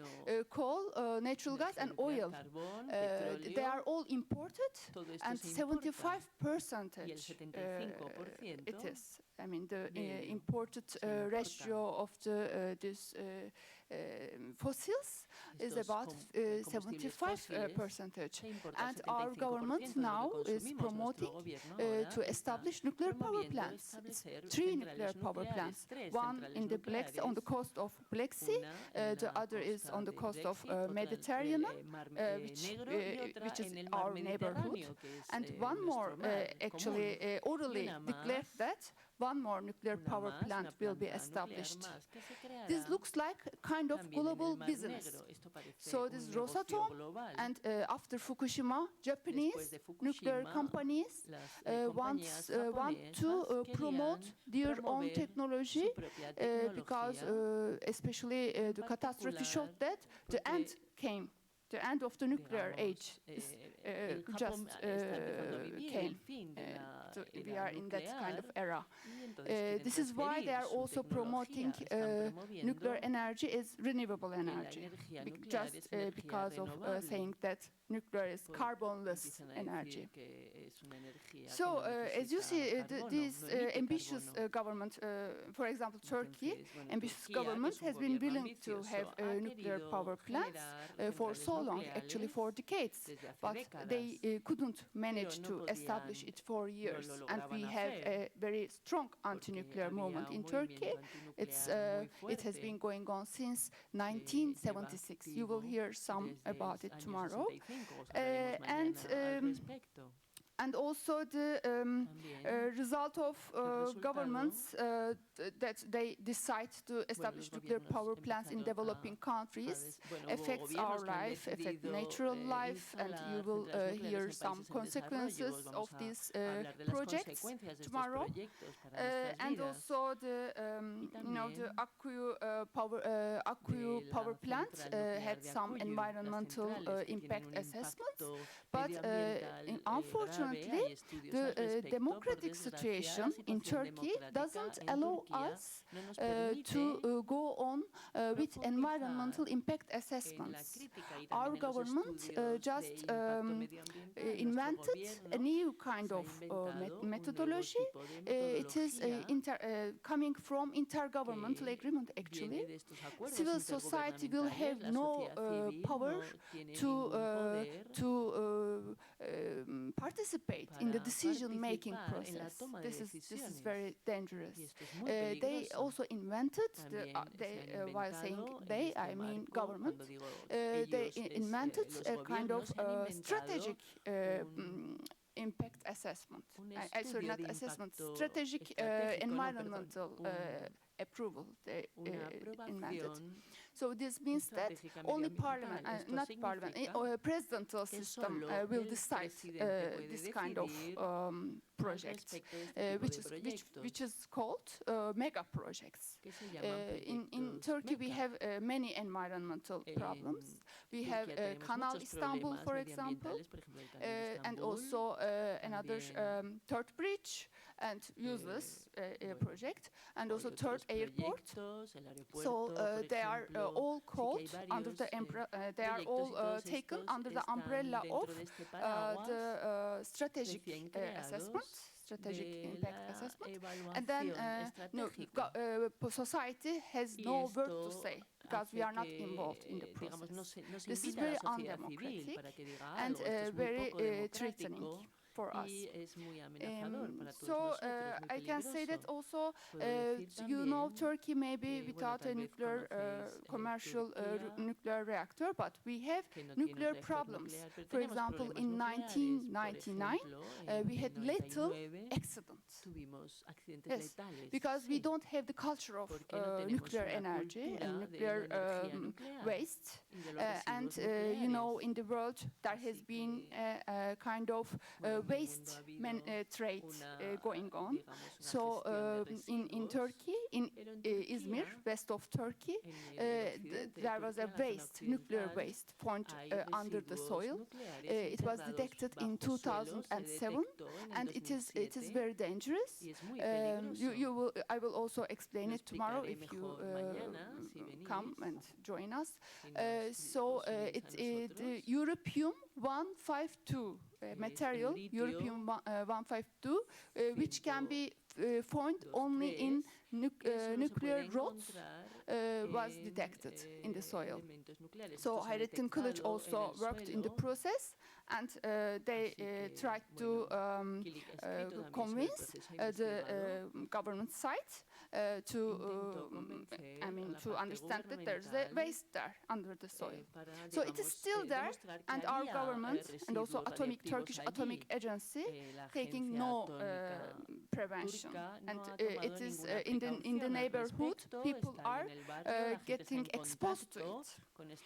So it's becoming a very dangerous process. Well, coming back to Akkuyu, I can say that actually in 2018 there was an opening ceremony in July. So there was a big governmental ceremony. So after that, something happened, but we heard what happened 10 months later. Do you know what? There were cracks on the basement of the construction, because it's the most progressing project, actually, construction. So the cracks was related either the area, the land, because it's not really appropriate for establishing even a normal structure, maybe, a normal building, but also it was maybe not good with the land, because Turkey is an earthquake country. You know, we have many fault lines. We have 98 of fault lines are active. And in Akkuyu, which just started the construction, as I said, in Akkuyu, the fault line is just 30 kilometers away. And it is there might be some new fault lines too. what we learned from Fukushima says us that there may be more fault lines when the research was made with new technologies. So if they remake the audit for land audit or feasibility, whatever, then they can find out more fault lines, but they avoid to do this, the government side and all this business side who is supporting who has been supporting the nuclear business. And do you know what our government say? They want the business groups to be involved, and they tell them that after Turkey's project start, they will be capable to take part in the worldwide nuclear business. They are promoting it in that way. So this global neoliberalism brings us to this point, and Turkey also is taking a role in it. And by the way, the Turkish government use this policy to affect its audience. Because the supporters of this main party, also some nationalist culture, so the proliferation agreement is very important for us to announce. Turkey signed non-proliferation agreement in 1981 and has no power to use this plutonium, etc. But for Sinop project in the Black Sea, on the Black Sea coast, the MOX fuel will be used. MOX is, as my friend said, MOX is mixed oxide, and plutonium is inside it. Plutonium and raw uranium will be used together there.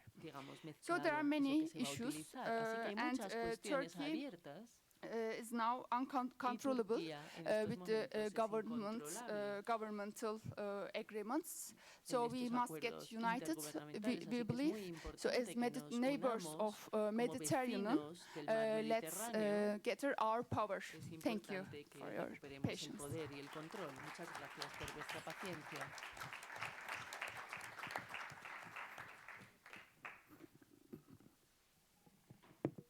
Bueno, ahora contamos con Leona Morgan. Now we count on Leona Morgan. She's an activist and organizer of indigenous communities in the United States struggling against nuclear colonialism in the southwest of the USA since 2007.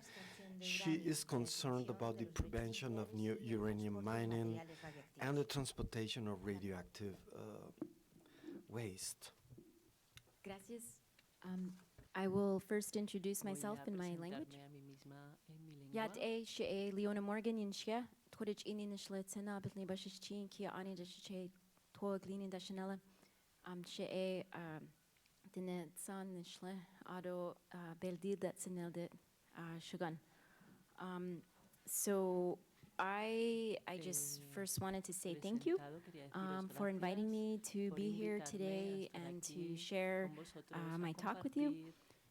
I came a long way to be here, and I traveled through many places in Europe that have been touched by the nuclear beast. My first and last stops were at nuclear waste sites, and this is really significant to me because we are also fighting a nuclear waste site in New Mexico, where I come from. So this is the biggest fight that I am working on right now. I flew into Basel, Switzerland, and I did a talk in Bure and visited the proposed site. And then most recently, we visited Cuenca. And I just want to say thank you to everyone who worked on that. That's a great victory, and we need to have more of those. And on the drive, we passed many nuclear power plants, a conversion facility, and other sites that I learned about, which is really good because I came here to hear people's stories and also to see these places. After this forum, I will travel to Salamanca to see some uranium mining areas. Today I will talk about impacts from what we call nuclear colonialism. And I want to first focus on the impacts to indigenous peoples and then talk a little bit about what's happening in the United States and then what's happening in the area where I live.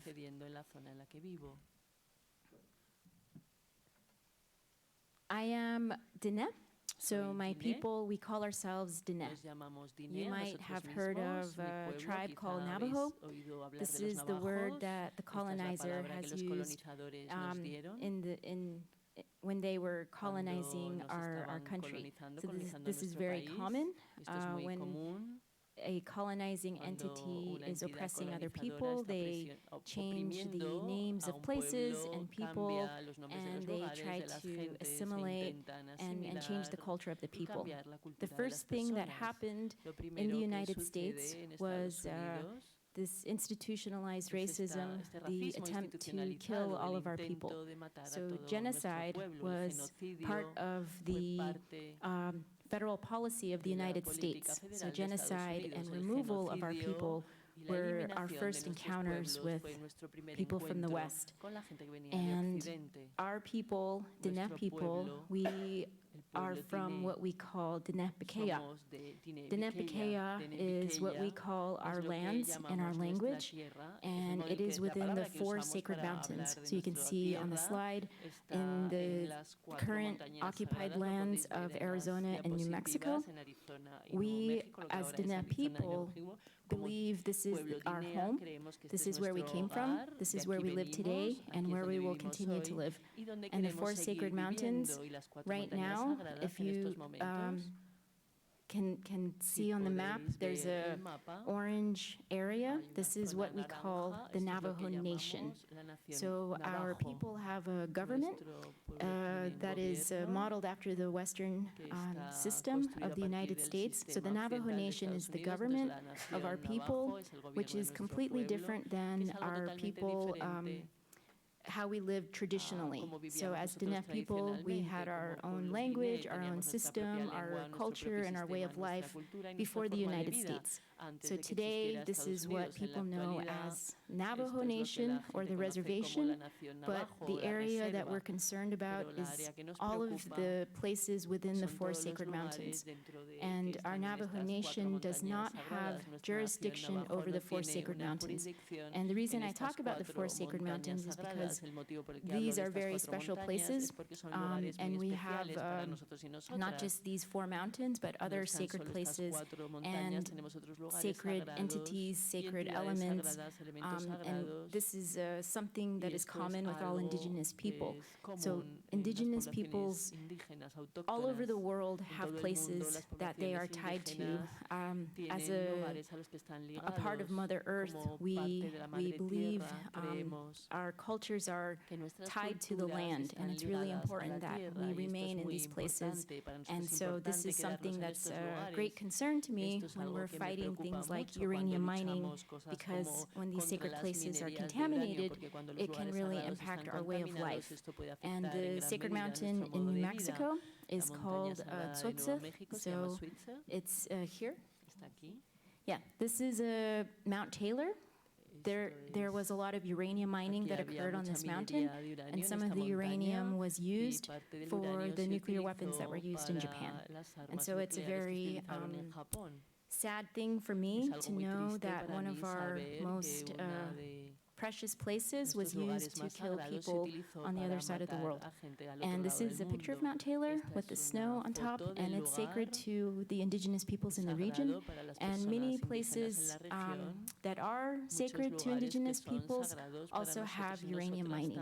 And so this is one of the aspects of nuclear colonialism, that it began with uranium mining. And some of our places now we have to fight to protect, not just because uranium is a poison and dangerous and can, cause health impacts to our people, but because there are also other entities that live there, holy beings and traditional medicines and things like this that we also want to protect. So it's not just for our human brothers and sisters, but for also our brothers and sisters that are not human, so the animals and the sacred the water, the air, the land, and the sacred fire. And so I want to talk a little bit about the impacts to our Diné people. As a Navajo or Diné person, our land was devastated by uranium mining from the 1950s to the 1970s. And all over across the United States, we have over 15,000 abandoned uranium mines. And so this is something that's still an issue today, because when these mines were used, there was no laws saying to clean them up. The laws in place today, such as public participation or public inquiry, did not exist when the mining started. And there is no law today saying that they must clean these places up. In some places, like the Navajo Nation, there is some cleanup happening, but the amount of money that's being put into uranium mining is nothing compared to the amount of money that's being put toward building new weapons or subsidizing nuclear power plants. No tiene nada que ver con la cantidad de dinero que se dedica a estas tareas de limpieza. So I just want to go back to this slide here that shows the most bombed nations in the world. And part of nuclear colonialism is taking the resources and oppressing the people in order to further advance a colonizing entity's power, basically like the United States does to continue its system of oppression through imperialism and world domination by building new nuclear weapons. And one of the ways they succeeded to do this was not just to take uranium from indigenous lands, but to also test those weapons on indigenous peoples. And so you can see the pictures here. The mushroom clouds are places where nuclear weapons were tested. And so the biggest mushroom cloud on this map is of the Western Shoshone in the United States, who also they call themselves the most bombed nation in the world. And this is, these are the people who are also dealing with Yucca Mountain, as you have heard. And so now I'm going to move a little bit into what's going on in the United States. In the United States, it's just like any other country. The government is working with corporations and wants to continue building new nuclear weapons. And in fact, as you have heard at the UN COP, they are pushing for more fracking, gas development, clean coal, and nuclear power as a solution to climate change. And I think all of us here know that nuclear is not clean, it's not green, it's not renewable, and it's definitely not a solution to climate change. Yet we are still dealing with this issue. Specifically in the United States, one of the biggest problems we're dealing with, like anywhere else, is that there's no place to put waste from nuclear power plants. I mentioned the waste from uranium mining. That is also an issue indigenous peoples are dealing with, is what to do with the waste, the radioactive contamination to our lands and our plants and our water. And when they try to clean up uranium mines, right now one of the proposals is to put waste from a mine on top of a mill site and then cover it with clay. And so this is a very poor solution to cleaning up a uranium mine. But this is not as bad as what is happening with the nuclear waste issue. In the United States, there is only one proposal for a permanent storage, which is Yucca Mountain, but the state of Nevada will never allow that to be built because it's a bad idea. It's on top of a place that has seismic activity, it's a volcanic area, the rock is porous, and it's just not safe. And so the state of Nevada has been fighting this, and so far Yucca will never take any, it has not taken any waste, and it will probably never take any waste as long as people continue to fight. So the alternative is to create a temporary storage for the waste at a place where they can bring the waste only until they can find a permanent solution. So they call this consolidated interim storage. We say CIS for short. And this place is in New Mexico. So the proposal is to bring all of the waste from all of the power plants to our state, but only temporarily. So New Mexicans, we don't believe this. And so this is one of the biggest fights in the country. And in New Mexico, we are already overburdened with many, many nuclear facilities. I already mentioned uranium mining, and New Mexico is also the place where Manhattan Manhattan. The Manhattan Project was completed, and where the first nuclear test was, where the first nuclear weapon was tested at the Trinity site. On July 16th, 1945, was the first atomic blast that occurred in the world, and the people who lived downwind from that blast are still fighting for compensation from the federal government for the health impacts they have been suffering since 1945. New Mexico also has the only enrichment facility in the country. New Mexico has the only deep geological repository for transuranic waste at the WIP location, or the Waste Isolation Pilot Plant, that stores waste that's contaminated with plutonium. So this is not high level, this is not low level, but very close to WIP, about maybe 50 kilometers to the east, is a low level waste dump. And in New Mexico, we also have depleted uranium experimentation. We have over 2,000 nuclear weapons stored in Albuquerque. We have another waste site in Albuquerque. This is the city where I live. It's a mixed waste landfill, they call it. It's mixed waste, hazardous waste, and nuclear waste. And it includes high-level waste as well as metallic sodium. When metallic sodium gets wet, it can explode. And so we're very concerned that if we get enough rain and moisture, that the mixed waste landfill could explode and release the other chemicals that are there, including cesium, plutonium, and uranium, as well as the other hazardous materials. So New Mexico has a lot of issues that we are currently dealing with. I know this is a short list. There's a lot more that I don't have time to mention, but we are now fighting this new monster that we call CIS. The company that is proposing to build the facility also works to build small modular reactors. And what they're talking about is reprocessing and building what they're calling a nuclear energy complex in this part of the state. So our people in the United States are working together.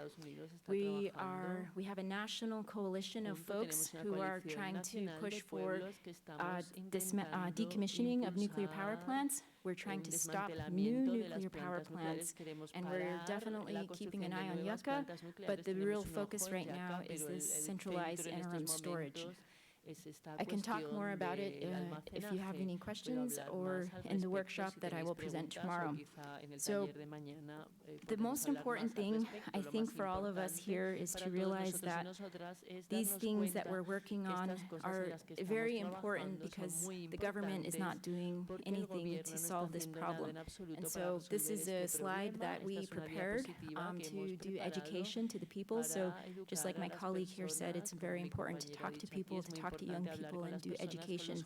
The information on this slide did not exist. So when I was trying to do education to my people, it was hard because we didn't have any kind of image or flyer that is specific to the impacts from low-level ionizing radiation over long periods of time to people of color, specifically to Diné communities, and of course the most vulnerable would be women and children and pregnant women. So we created this educational material for the use for our people specifically, and so this is one of the ways that we are working toward change by helping people to understand the problem. And so this is something I would encourage everyone to do, is educate and then also get new people involved and for all of us to work together. I just want to I want to just say a couple more things before I conclude my talk here today. That in New Mexico, this is the place where my people are from, and this is also the place where the world's largest uranium mining accident occurred on July 16th, 1979. I mentioned July 16th was the day of the first atomic blast. July 16th, 1979 was also in New Mexico where one of the world's largest accidents occurred in a community called Church Rock. In Church Rock, New Mexico, it's a Diné community. There was a uranium company that had a mine, and then they also had a mill very close by. In this community, there was 2 uranium mines, and there was 1 uranium mill. So the uranium mines were very close to the mill, and the community lived in between the 3 of them. And on the early morning of July 16th, the company, they were using a tailings pond that had a breach. I mean, it had a crack in the wall of the dam of the tailings pond. So the company knew that the dam was damaged, and they knew there was a crack, but they kept putting in more waste from the mill. And in the morning of July 16th, the dam broke, releasing about 340 million liters of liquid radioactive waste into a dry ditch. And then that ditch connected to a river that then carried the liquid waste over 100 miles west into the next state. This was, again, 340 million liters of liquid waste and about 1,000 metric tons. This was the world's largest uranium mining accident, yet many people have not heard about it. It happened only 3 months after 3 Mile Island, and the local government and the media suppressed this information from the public and from the community who was most impacted. Today, the spill has not been studied, it has not been cleaned up. The people in the community want it cleaned up, but it is really hard because we see this as a form of environmental racism, that the government will never put the money to clean up the contamination in this community, yet in white communities where there are accidents like 3 Mile Island, they get a lot of attention, they get a lot of assistance, and a lot of funding to address the problem. So in the United States, what we're dealing with is a system that was built on institutionalized racism. Like I mentioned, genocide and removal was the beginning of the United States. Today, genocide and removal is still happening. It's just at a slower pace, and it is done through the use of the nuclear industry. And so I just will talk more about this in my talk tomorrow, but I just wanted to encourage everyone to remember this day, July 16th, because we declared it an International Day of Action. And so we ask everyone all over the world to do activities on July 16th to remember what happened in Church Rock, to educate others about the environmental racism that occurs and the nuclear colonialism issue all over the world, as well as promoting your own local resistance against the nuclear beast. Thank you.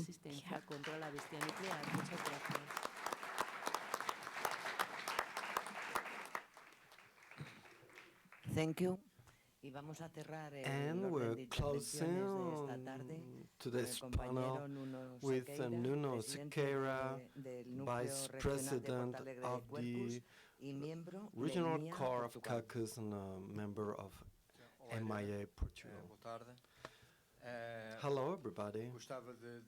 I would like to thank again for your presence here and to greet all the panelists here, especially those coming from abroad, to share with us their knowledge and their experience. I'm going to speak in Portuguese. Hopefully you're going to understand me. In this moment, we are witnessing many environmental disasters around the world. It's important to look at the mistakes made, to reflect, and above all, to take options, more correct options for a more sustainable future on the planet. Unfortunately, more than 4 decades since environmental issues and respect for nature have taken a global dimension, the path taken has not gone completely in the right direction on our ability to know and respect the limits of the planet's sustainability has not progressed as much as necessary. Nonetheless, in a post-international economic crisis, which has led us to relegate environmental issues in the background, it is important not to forget that we're still experiencing an environmental crisis with problems as serious as global warming, but also the biodiversity loss, the exponential growth of the human population, the increased consumption and over-exploitation of natural resources. Ignoring these problems that have a direct environmental and social implication and postponing decisions that need to be taken, need to be made, will not solve the issues, but will aggravate them in the future, with the consequences for the whole planet and also for the human species that is part of the planet Earth.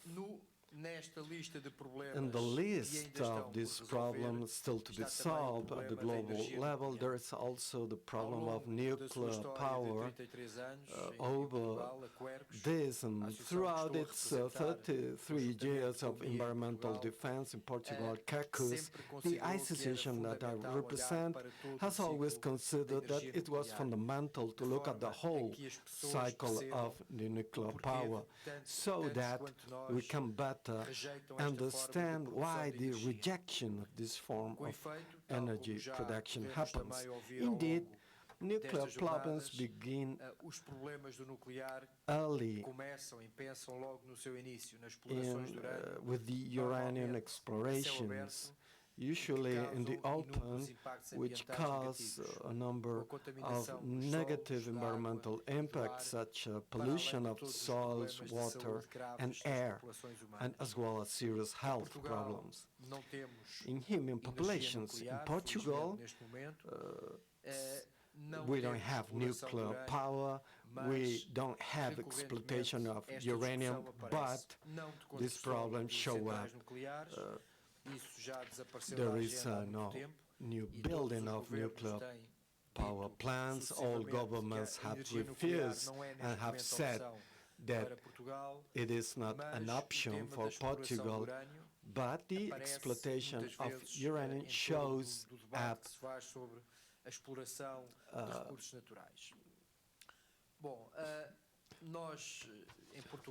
In Portugal, we had the uranium exploitations 20 years ago in the center of the country, and now, 20 years after, the problems are not still completely, not even studied, not even solved. There are more than 20 uranium mines in the open that are abandoned with no recovery measures, so they are still contaminating the surrounding areas with no solution inside yet. As measure to recover these huge environmental liabilities are hastily costly, on the contrary, lacks financial resources to address this problem. So they are recovering 1-2 mines every year. With the exploitation of uranium, Portugal it's not doing enough efforts at the level also of the nuclear power plants themselves, and despite the development of the whole security mechanisms that have happened, the dangers of this technology are still clear to see with the major accidents that have happened to this day. Accidents such as those of Chernobyl in Ukraine, 3 Mile Island in the United States, and Fukushima in Japan, they demonstrate that safety problems had not yet been overcome and that they have serious consequences with these accidents, with thousands of people dead, and much more have affected, as well as the pollution of hundreds of years of great areas around the centers.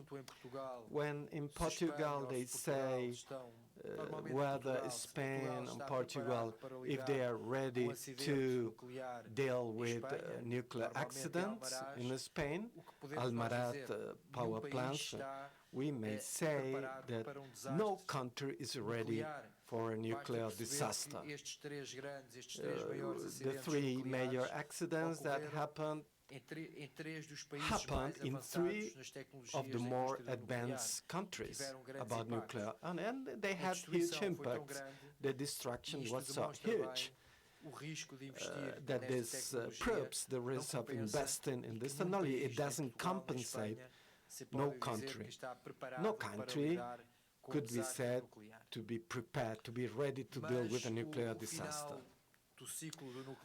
But the end of the nuclear cycle is not less serious and damaging to the planet and the environment.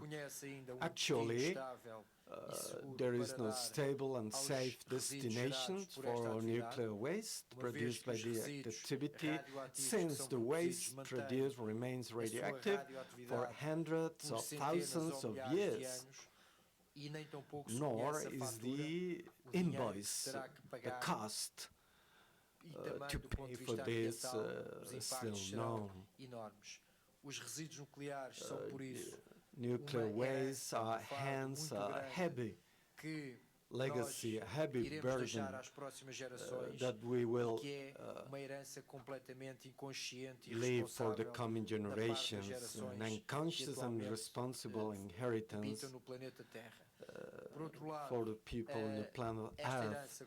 And this inheritance also puts into question any notion of ethics or respect for this planet. Next generation should meet this planet in the same or better conditions as we did. CACUS, the association I am a member of in Portugal, that has followed more closely this issue of nuclear power, together with the Spanish organizations,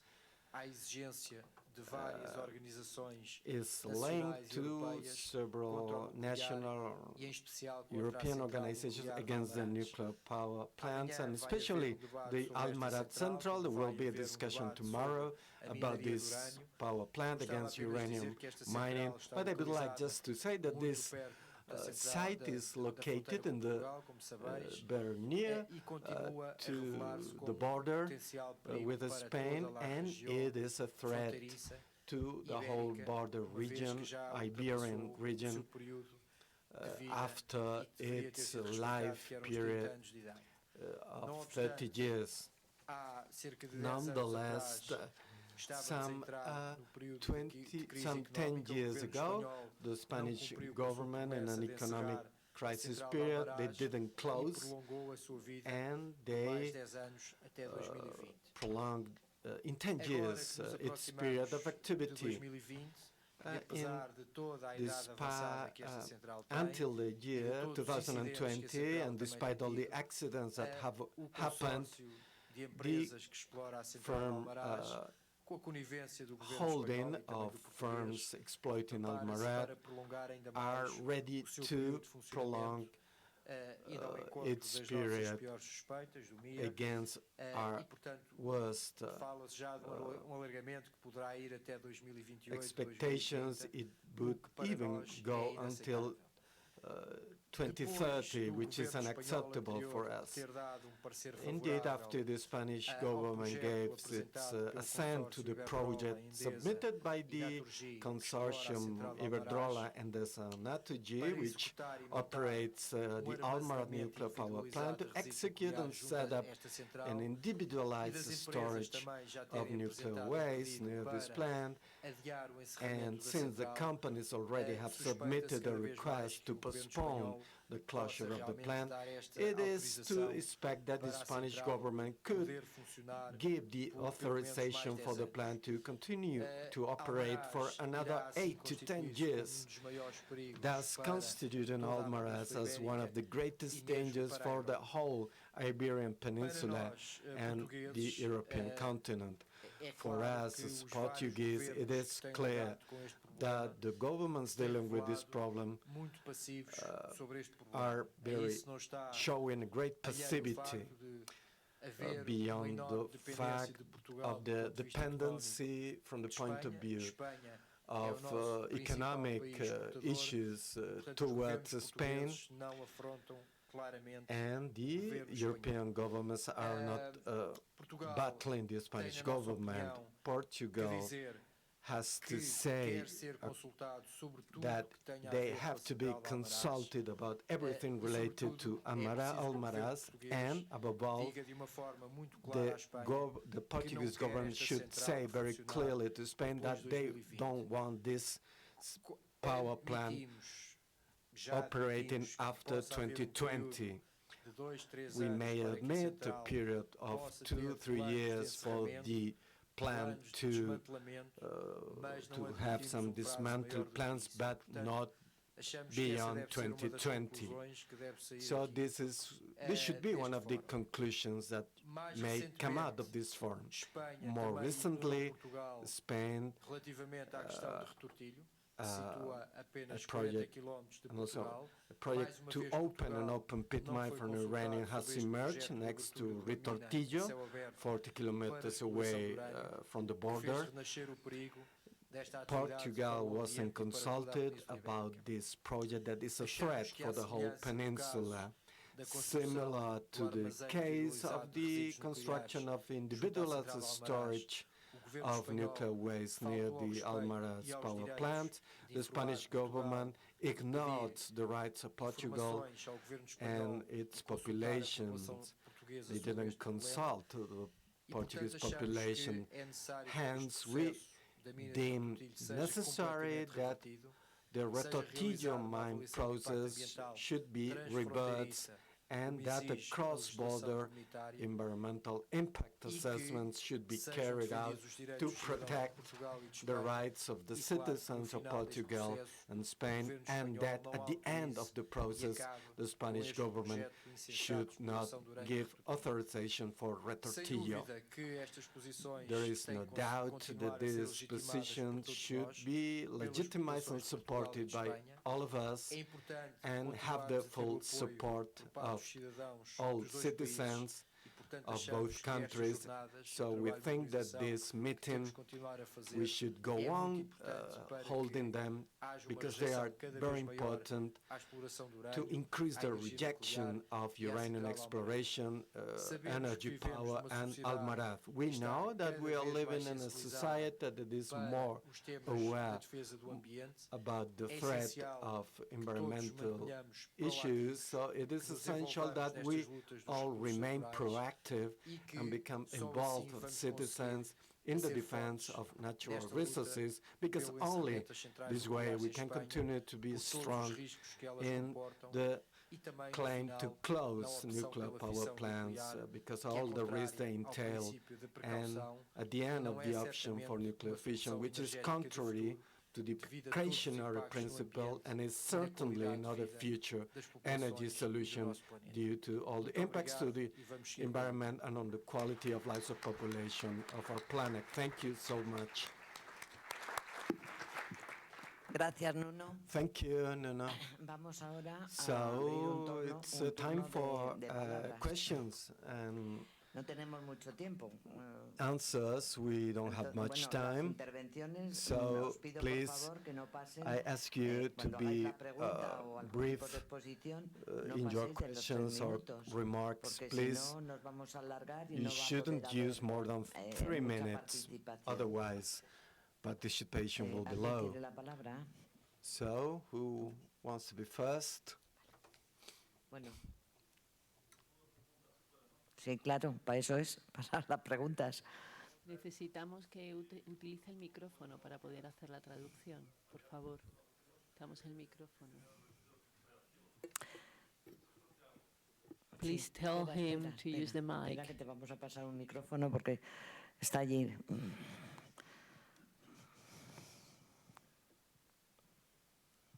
Gracias. Si se conoce algún tipo de tecnología. Do you know any technology to?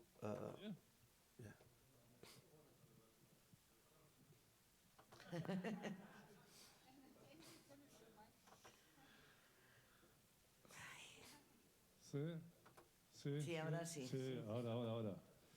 Que si se conoce alguna tecnología. Do you know any kind of technology to decrease the impact of radioactive waste? And another question is, we all know what happens with uranium mining and after the end of the life cycle of nuclear plants. Which is the alternative?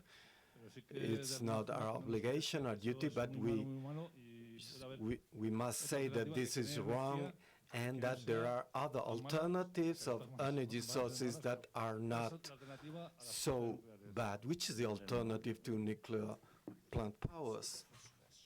Nuclear power plants, sorry. As a nuclear physicist, I can perhaps answer the first question. Is there a technological solution to get rid of or convert this radioactive nuclear waste? No. There was some attempts to, it is called vitrification. In other words, you get the waste and mix up with the glass and hope that it is going to last for thousands of years. But experience shows the constant bombardment of neutrons, because when you have a waste, it is not a waste, it is still active. There are still hundreds of new isotopes being produced. And along the line, whether you put it in what they call it, steel kegs, or you put it in the mix it with the glass, so far there is no solution. And as far as I know, as a nuclear physicist, I don't think there will be any solution. The whole idea now is where can we do the installation so it is isolated from the environment. And that is also very, very far, far away from any project. De cualquier proyecto, digamos, de llegar a un aislamiento verdadero de la radioactividad de estos isótopos. Gracias.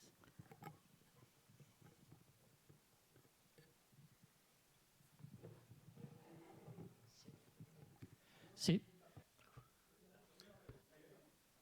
The second question, is there an alternative to nuclear power?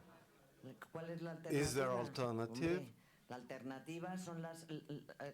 Yeah, the alternative is the development and investment of clean energies. There is technology now available in Spain. The electrical network is overflowing, and with the renewable and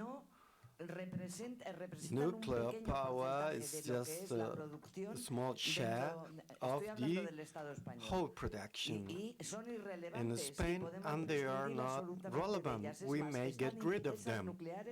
Those nuclear plants are hindering the development of renewable energies in a country. That's the alternative, clean energy.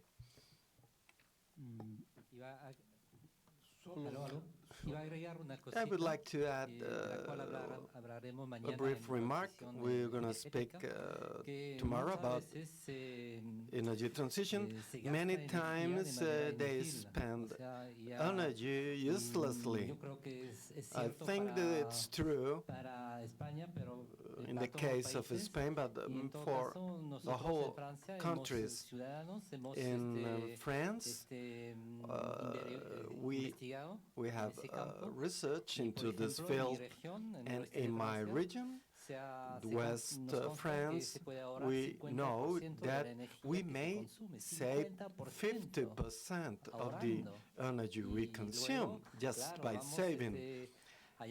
And so, yeah, of course, we should use renewable, but first we must save energy at every level, individually, organizing better, but also at the collective level, municipalities, regions.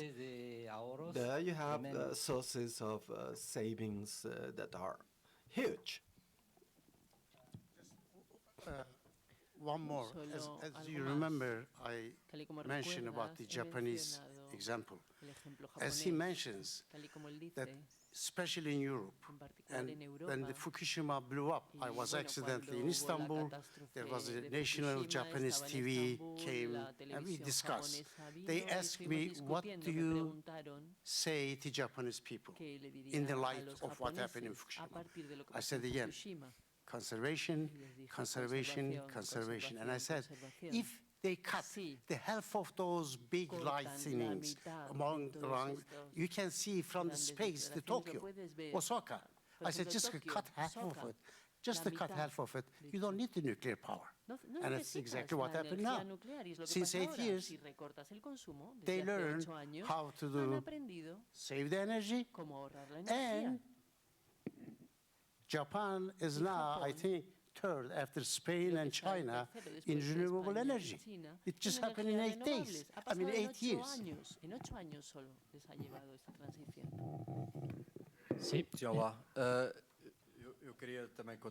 I would like to answer this last question. Tomorrow we're going to speak about the energy transition. I will explain more into detail. In Portugal, we don't have a nuclear plants. Our production is focused on big firms, and there should be a boycott against these centralized production firms. Tomorrow I will explain how these firms, from the thermal point of view, hydric point of view, or even eolic, they have big infrastructures. We should block the centralized production. I have no doubts about that. I would like also mention an example of the situation we have. It's not as similar as Japan, Europe. They are pretty nuclearized. In France, for instance, some 70% of electric power has a nuclear source in France. It's a situation which, with a question like yours, puts difficulties. But in situations like in Brazil, we have just 2% share of production, with 2 plants on a third that would increase to a 3%.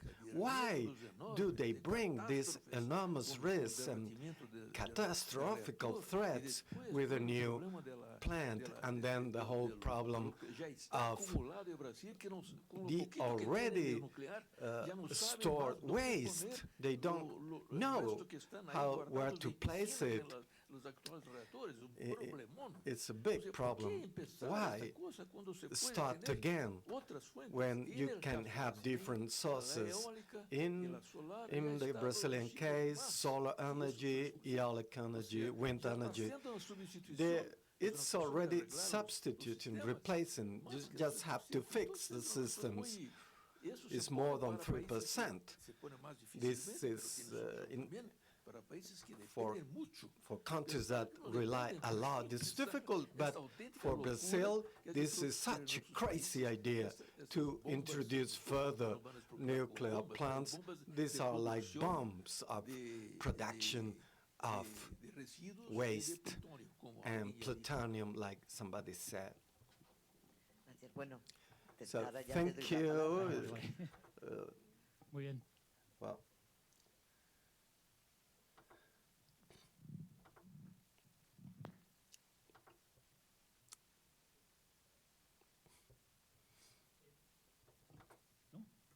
Sí, vale. Bueno, mi formación my training I'm not a nuclear engineer. My training is just another field of engineering.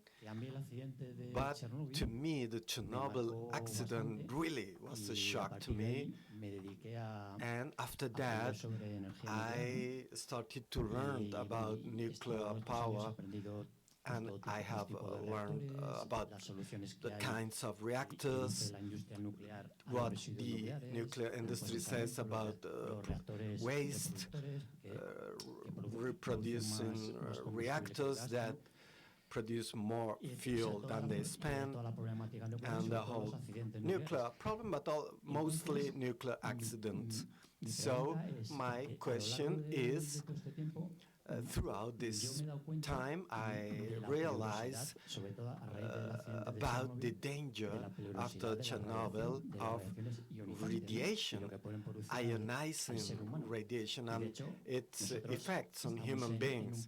So we are living in a miracle power, because the space is full of ionized radiation.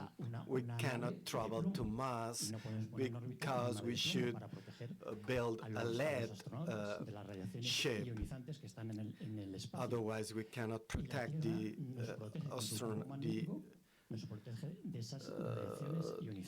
astronaut. So it's such a stupidity that we are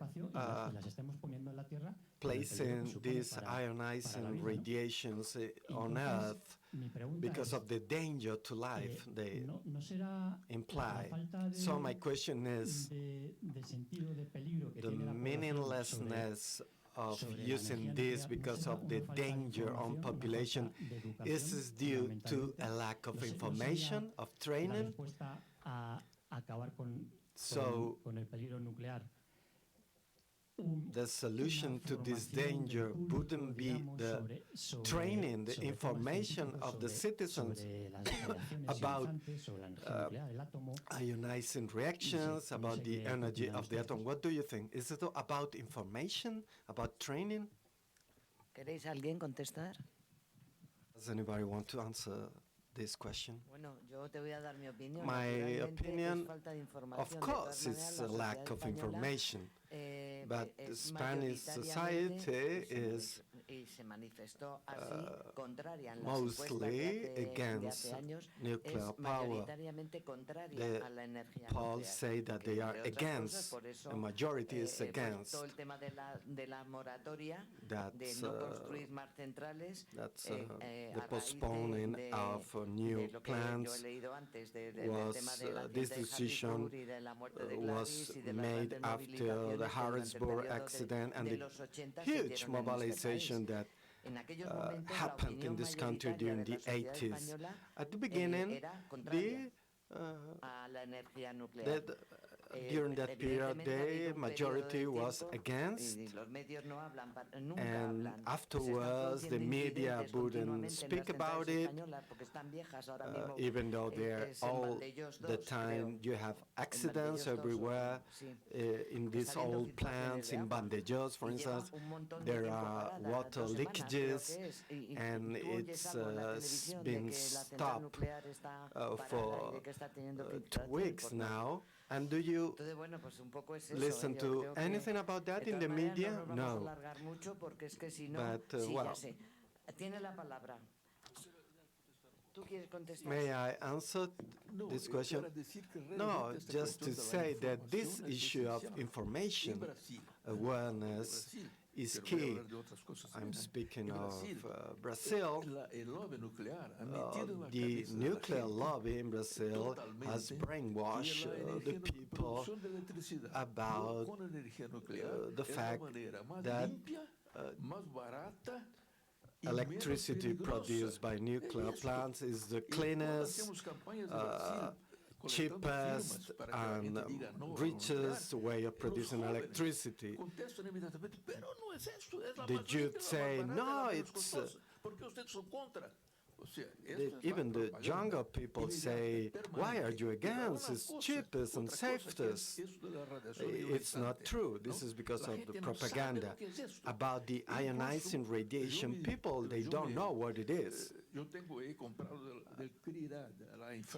I built this device for measuring radiation in France, and sometimes I carry it with me.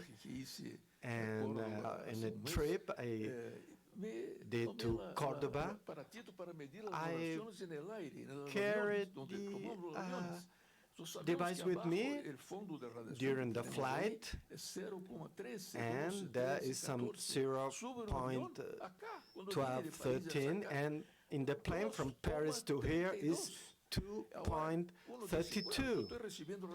So I'm receiving this cosmic radiation, and if I ask the passengers, do you know that you are being hit by this radiation?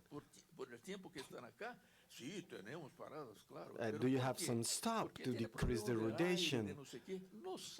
They don't know, they don't even know that they are being hit by this radiation, and they don't know the rules about flying periods for safety and health reasons. They don't know anything. So the information issue is the most key and important issue here. One more word to that. Politically, there was never anything happening without pressure from civil society. That's our experience with the anti-nuclear movement in Germany. And at the moment, for example, the nuclear industry is trying to get onto the Friday for Future movement. We have a lot of experience with it. There's a lot of pro-nuclear people in Germany, I will talk about it tomorrow, that are trying to, like Chico mentioned, to give them the wrong information. And this is very important because they think that it could be a solution. You know, we in our generation, we had the threat of nuclear power, and we were fighting against this.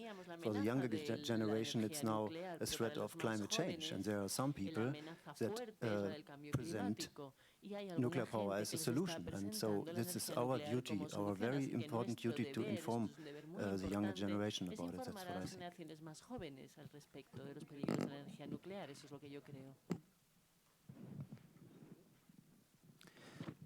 Para agregar nada más. Just to add something, I think that has to do with the birth of nuclear power.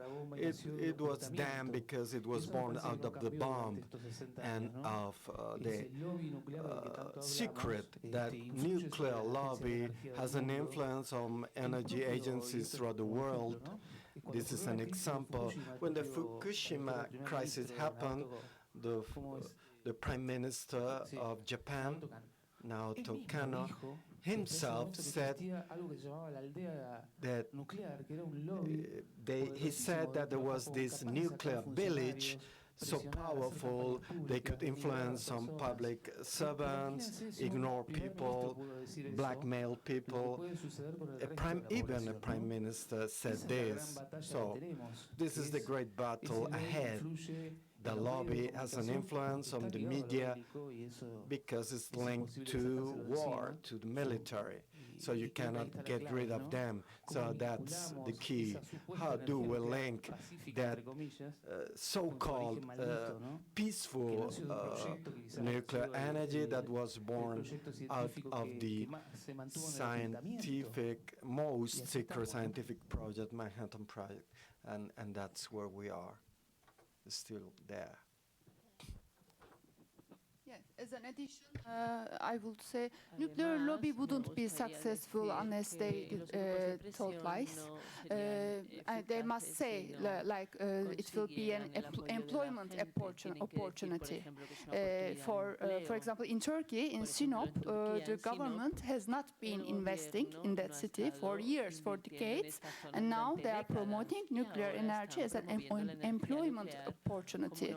So people people are forced to be in it. But we must tell the truth, what has been going on with nuclear projects.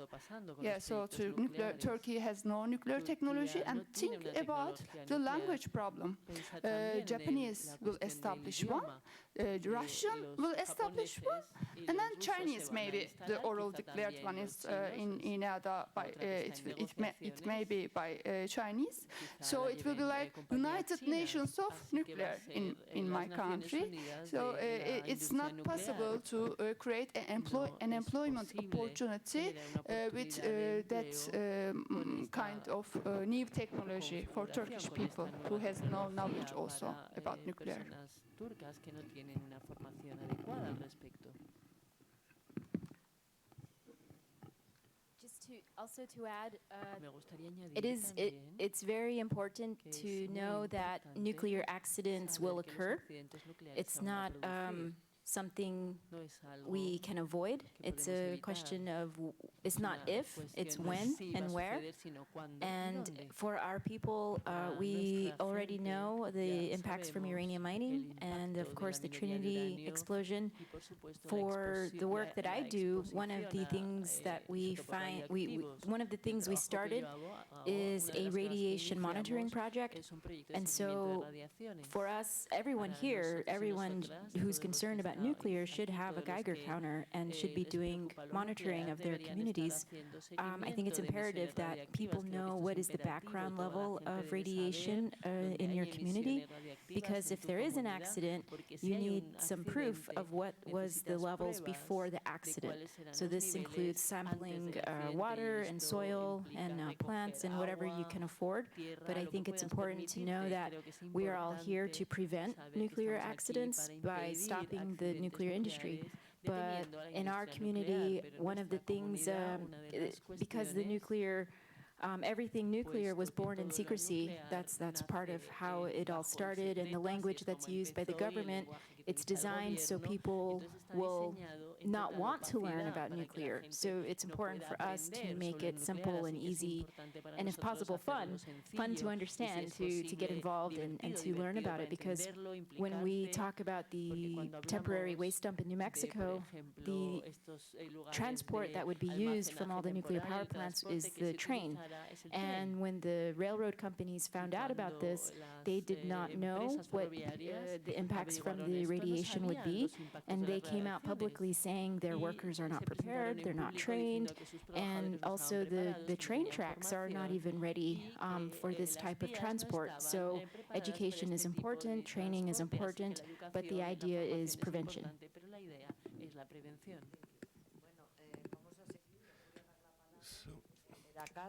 We're going on. Carlos, Raquel, anybody else? Sandra, Carlos, Raquel. In that order, and no more people because we're out of time here. Somebody, anybody else? No tiene importancia. Pues como queráis. ¿Tú quieres también la palabra? Vale. Before anything, I would like to thank you for organizing this forum, because we are speaking of the need we have to speak of our anti-nuclear movements and thinking about we may get rid of them. Thank you for this effort and for telling us what you're going to do. And the question is very short. Günter has spoken about that. Even though we've been fighting for 30 years, how can we create more alliances with Fridays for Future movement, which is involving engaging the youth? And they are not speaking against nuclear power. So how can we create this alliance? ¿Puedo decir algo? Sometimes those alliances create themselves. You know, we had a funny story. There is a minister of, it's one of the countries in Germany, North Rhine-Westphalia, and there's also this company I was mentioning, RWE, they are having big lignite coal mines, and also they have nuclear power plants still running. And this minister's proposal was in connection with Tihange and Doel in Belgium to shut down, to propose to the Belgian government to shut down these two power plants, and we could sell them the coal power, you know, from West Germany, from this company. And since then, right away, we had a big event in front of his house, in the House of Government, and since then we are working together with the anti-coal movement in Germany, really intense, because it's not only a question of nuclear power. It was mentioned also it's a question of declining the energy we use, and it's a question of how we as society would like to live. I mean, as the next maybe decades will show. And that's why we are very good connected with the Friday for Future people, and yeah, get this generation supported. So connect wherever you can.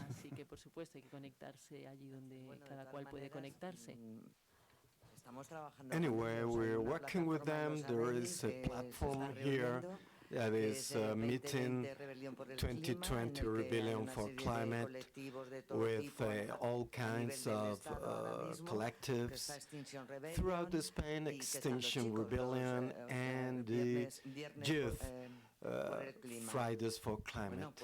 So that's where you talk, where you discuss about everything. I think it's a wonderful platform to convey the anti-nuclear message to younger generations that are now fighting for the future and fighting for climate.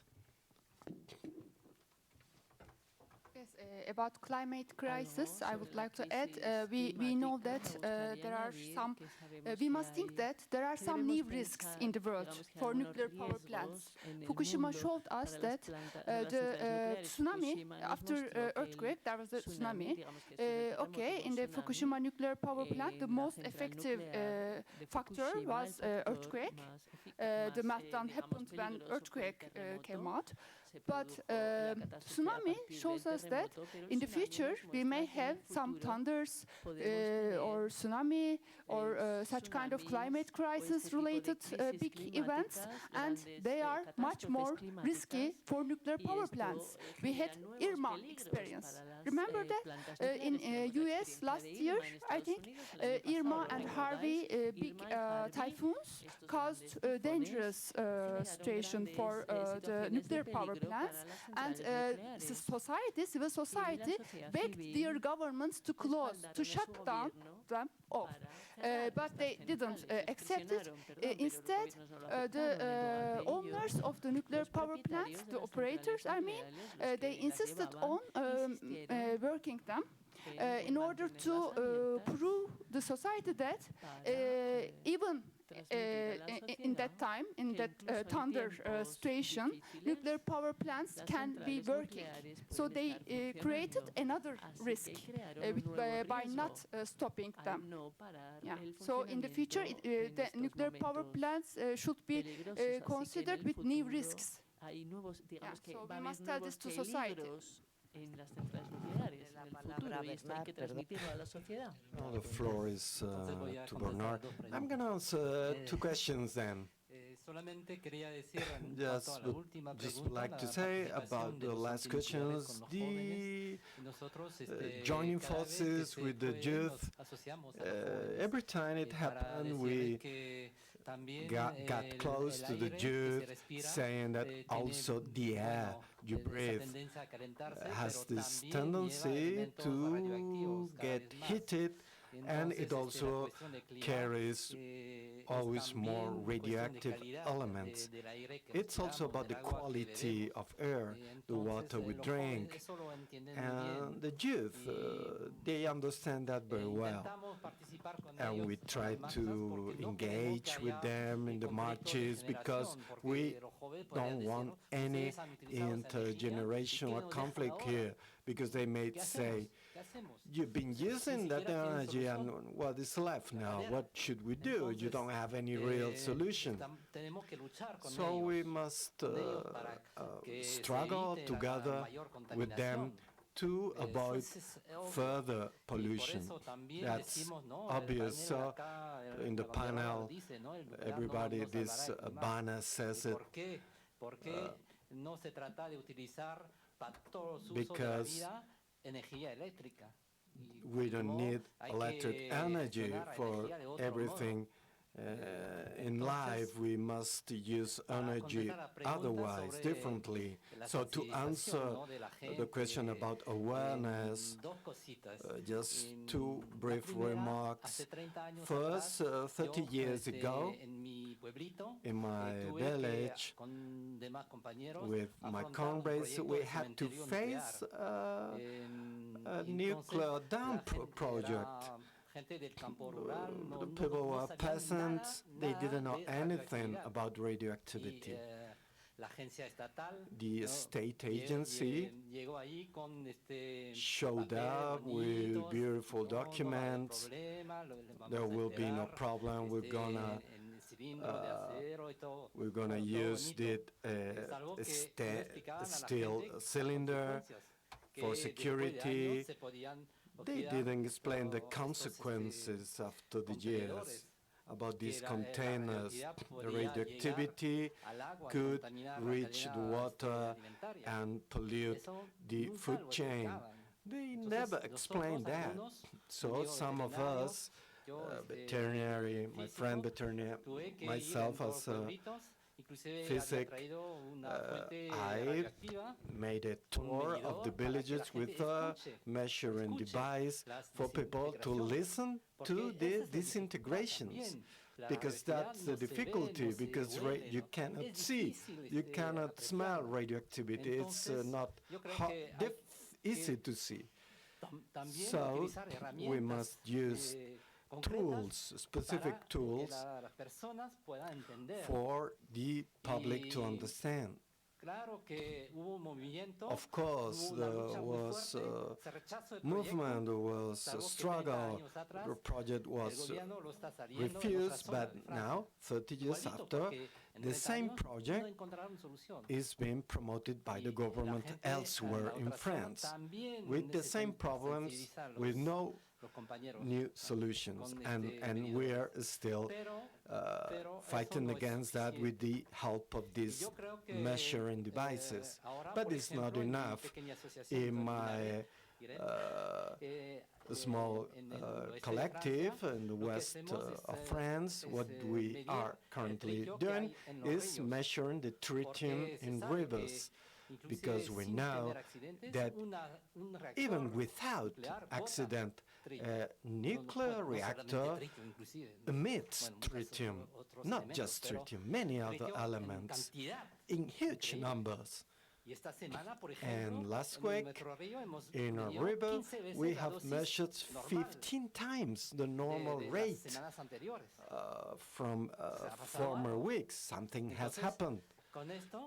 So with this, we want to raise awareness in the region, and we do know that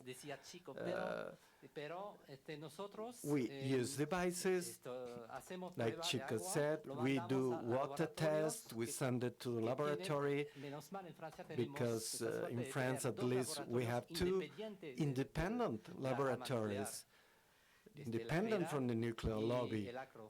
ACO and the other one, and we send the water test and plants and everything to those laboratories, and that's where they do the tests that are unrefutable, they are safe.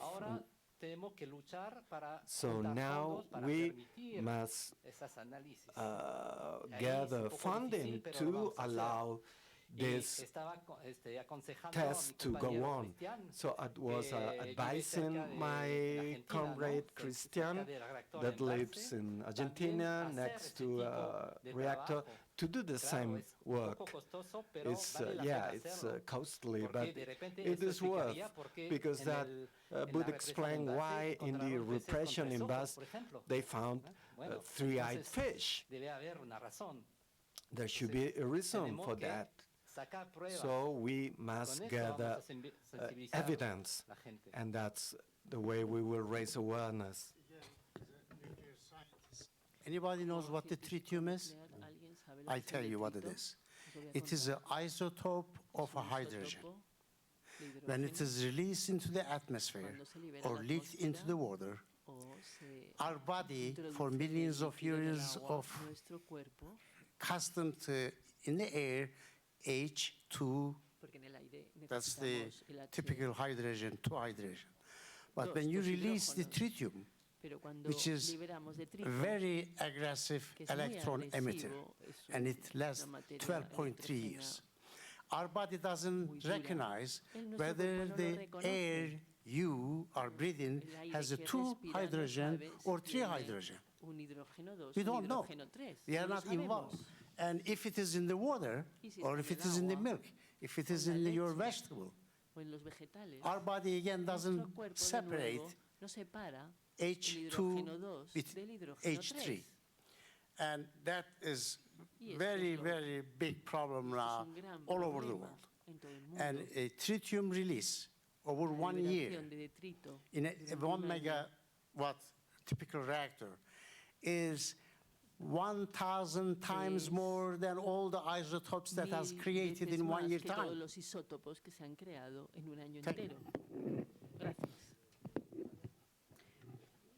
For the question about the youth, in Albuquerque, New Mexico, a friend of mine started a college course. It's called Nuclear New Mexico. And so we have some of the students that attend this class, they've learned about the issues of nuclear, the history, and it really made them upset, and they wanted to do something about it, so they joined our organization. So this is one way that we got youth involved, is to have direct access to the college students. And if you can do this, maybe college students are great, but it needs to happen at a much earlier age. Maybe middle school or high school. And another way that some young people are getting other young people involved is to do concerts and music. And my friend who created this class, her name is Eileen, we co-founded an organization called the Nuclear Issues Study Group, because in the United States, the anti-nuclear movement is a majority older white men over 60, and it has its own problems of patriarchy, misogyny, and it's just not fun. And it's very problematic because within the environmental movement, there is also a lot of racism. And so in order to get young people involved, instead of trying to change this old movement, we just started a new organization. And so we are women-led. We focus on including people of color. We're very, as much as possible, include young people, new activists, and the queer community.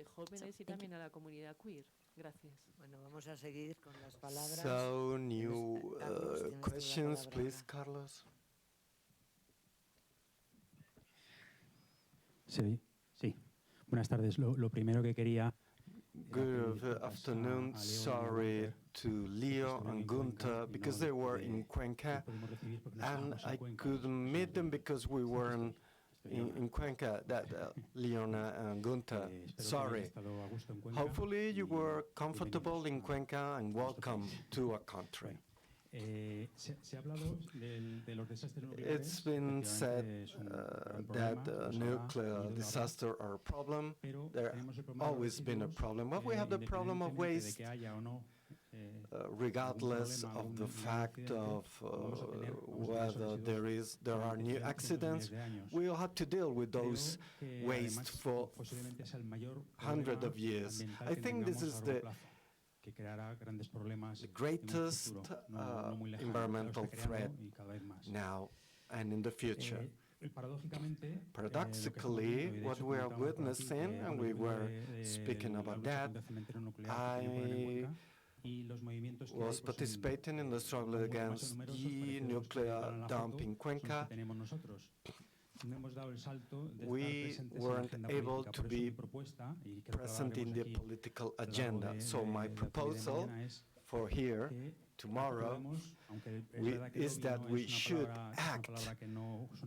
I know lobby is not a good word, but we should go inside the institution, the International Energy Association, Euratom, regulatory board, the Spanish one, where we had already some there that is under threat of being ousted.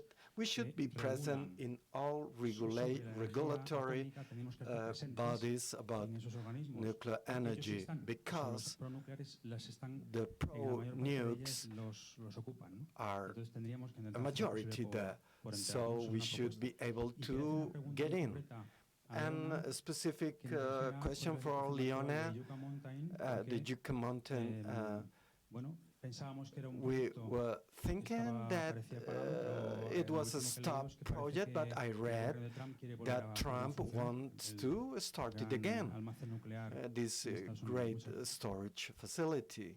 What can you say about that? Yes, it's not stopped. In the United States, there is the nuclear waste policy, and this is the only waste dump that is written in the United States law is Yucca Mountain. So it still exists by law. And like I said, the state of Nevada and the people are fighting it, and it will not accept waste as long as people are fighting it. But technically, it is part of the law. And what is happening in Congress, they are trying to continue Yucca Mountain, to fund it. And right now, the temporary dump that we are fighting is not legal. It's not part of the Nuclear Waste Policy Act. In fact, the law says you cannot have a temporary dump unless there is a permanent one that is open and operating. And so in Congress now, there are bills to try to change the law to say you can have both the temporary dump, or CIS, and a permanent dump, which is Yucca. And so even though the temporary dump is not legal, in Congress they just voted 2 weeks ago to put money into the temporary dump. And so every year there is always, or every time there's a budget, a national budget, it usually includes Yucca. So we are always watching the budget because we want to try to stop funding for Yucca and funding for CIS, but nationally the nuclear waste problem is getting a lot of attention because there are many reactors closing. There's a lot of old reactors that try to continue and extend their license, but there's many that are closing and the communities want to get rid of the waste. So there's more pressure now to move the waste out of those communities. One nuclear power plant is on the beach, and the waste is stored 100 feet from the ocean. This is San Onofre. And in California, they have many, many Congress people. In New Mexico, we only have 5 representatives in Congress, so they have much more power and money. The people are saying, move the waste, get it out of here, so move it to New Mexico. And so some people, they think New Mexico wants it. We don't want the waste. But just 2 weeks ago, there was a vote in Congress to fund the temporary dump, and someone tried to add an amendment to fund also Yucca, but that amendment did not pass. So this year, the issue is not Yucca, but it's the temporary dump. However, both are still problems, yes. Bueno, voy a dar las 2 palabras que hay y nos vamos entre 2 cosas porque me están diciendo more remarks, and we should be going because we have to mañana continuamos. Mañana vamos a tener todo el día desde las 10 de la mañana clean everything. We will have time tomorrow to discuss, to pose problems, interesting workshops. And then I remind you, those without ticket for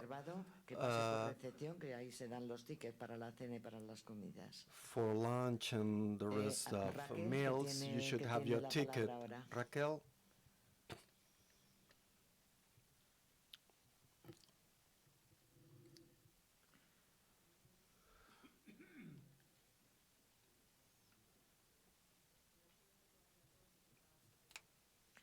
Necesitamos el micrófono para poder hacer la traducción.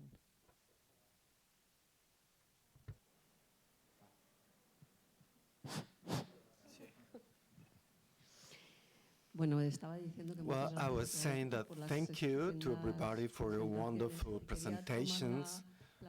And the first reference about for Gladys del Estal to acknowledge those people.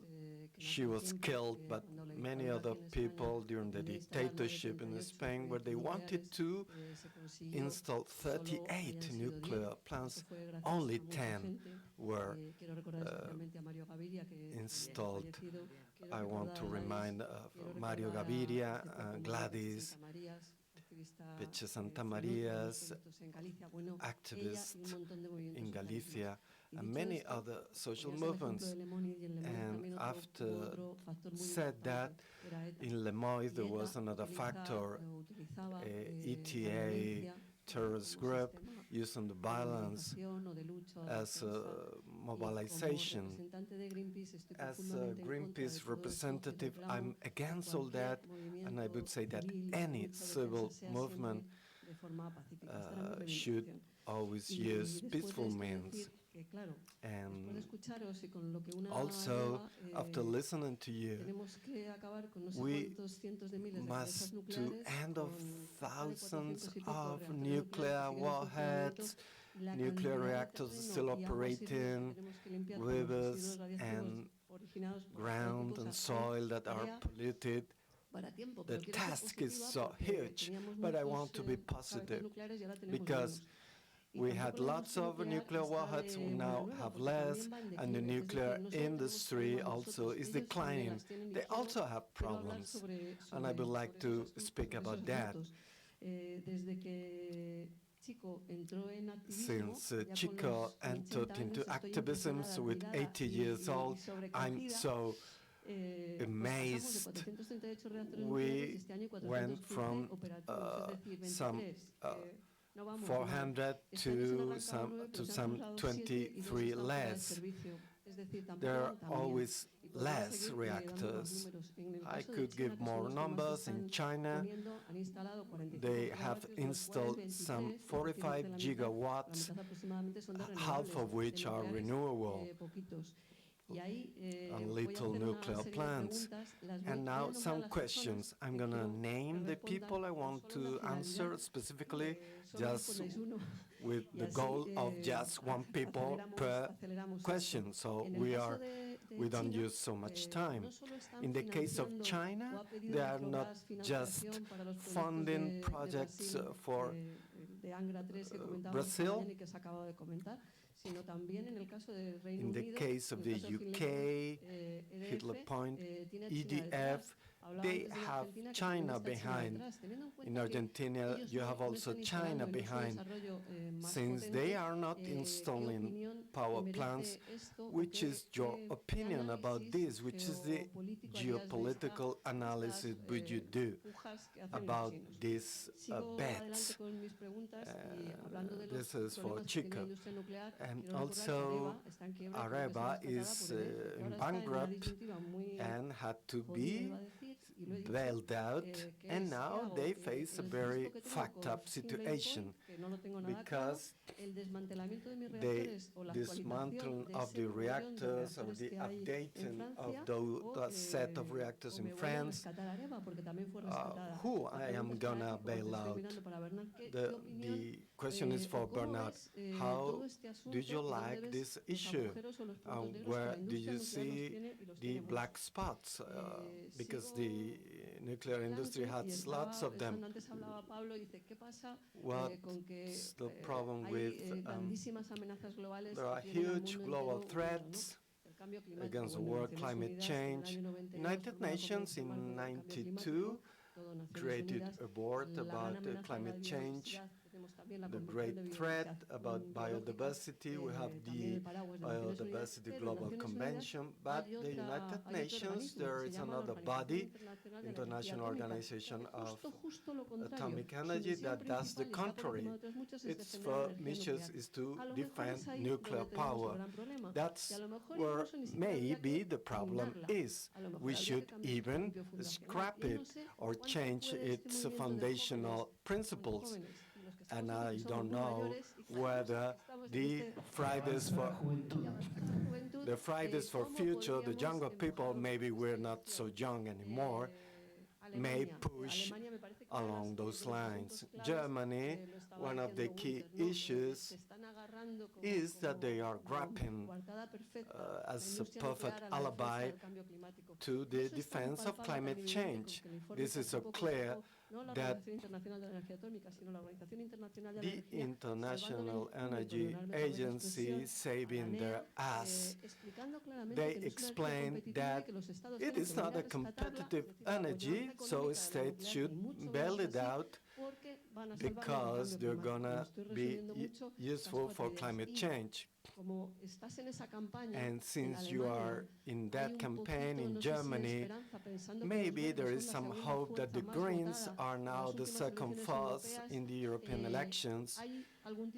Do you see any hope? Which is your analysis of that electoral result in Germany about in this regard? And my questions are for Nuno about Almaraz. Just to remind that the agreement of the firms and the governments,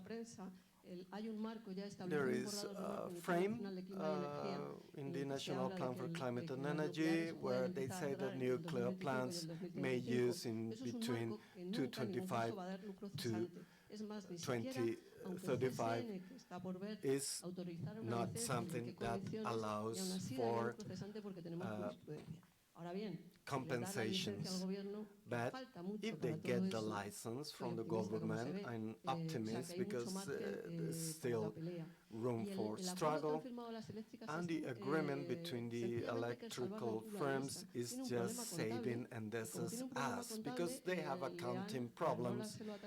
And Iberdrola has swallowed it and they have reached an agreement. But this 40 million euros is the limit to their investment, and after some recommendations, Almaraz is not going on because of economic problems. So there is a road ahead to fight. We are neighbor countries. We are supported by different conventions. We have the right to have public participation. I'm not 3 years is not enough. I want it to be closed in 2020. And this is another question. The comrade from Turkey was speaking about the declarations of environmental impact where you don't have. I don't know if the rest of the European countries may have the right to request this from Turkey. So congratulations for all your contributions. I have learned a lot, and I learned every time I listen to you. So just to close, whoever wants to answer, we should be wrapping up. Bernard, pensaba que era Chico, pero bueno, ya. No sé si tienes algo que decir, Chico. Ya. Chico, do you maybe en cuanto a la situación just about the financial situation of the nuclear system in France, it's catastrophic. Many French people, they don't realize, but they will soon. because in the beginning of June, the energy bill is going to have a 6.5 increase, and the people thinking that electric energy was cheap are going to realize that it's the contrary. But for anti-nuclear people, we've been saying this for years. EDF, the firm, has had to swallow the Arriba, the competing firm. Also, the taxpayers have paid. Se puede decir que EDF tiene so we may say that EDF has some 35 billion euros debt, but actually it's double. And furthermore, we're going to have to pay for this nuclear dump that will cost some 25 billion euro. Moreover, because of old reactors, they calculate that EDF should invest some 500, 1,000 billion euros for. So EDF is going bankrupt, and during next weeks, the government wants to re-nationalize the nuclear part of EDF and privatize further the renewable part of EDF. So we are reaching a point in which losses are going to be paid by the French citizens. And myself, I don't buy energy from EDF. Since many years, I will have to pay for that. We're going to denounce this and raise strongly our voice against that, but they still have the goal of keeping the nuclear sector operating because the lobby is stronger than politicians. I think that this situation is not going to last for long because the myth of clean energy, the myth of cheap energy, and the myth also of energy provision, those myths have fallen. They say, don't you shouldn't care. But now, enough is enough, enough of lies. I don't know what will happen, whether EDF will lead the French state to bankruptcy. I don't know, but the situation is going to get more and more critical. Thinking about what Raquel was saying, I think that is an interesting idea. Maybe, as an idea, we may write a document with 3 or 4 chapters along these lines to send to the international bodies. I think that we have comrades like nuclear physics, people like Chico, whoever, or comrades, female comrades, may present that document. And somehow we may have a strategy towards the global media. That's a proposal.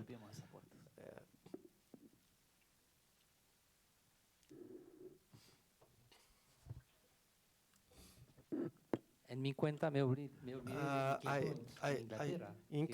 I forgot them. The French state promised to pay 16 billion euros to them.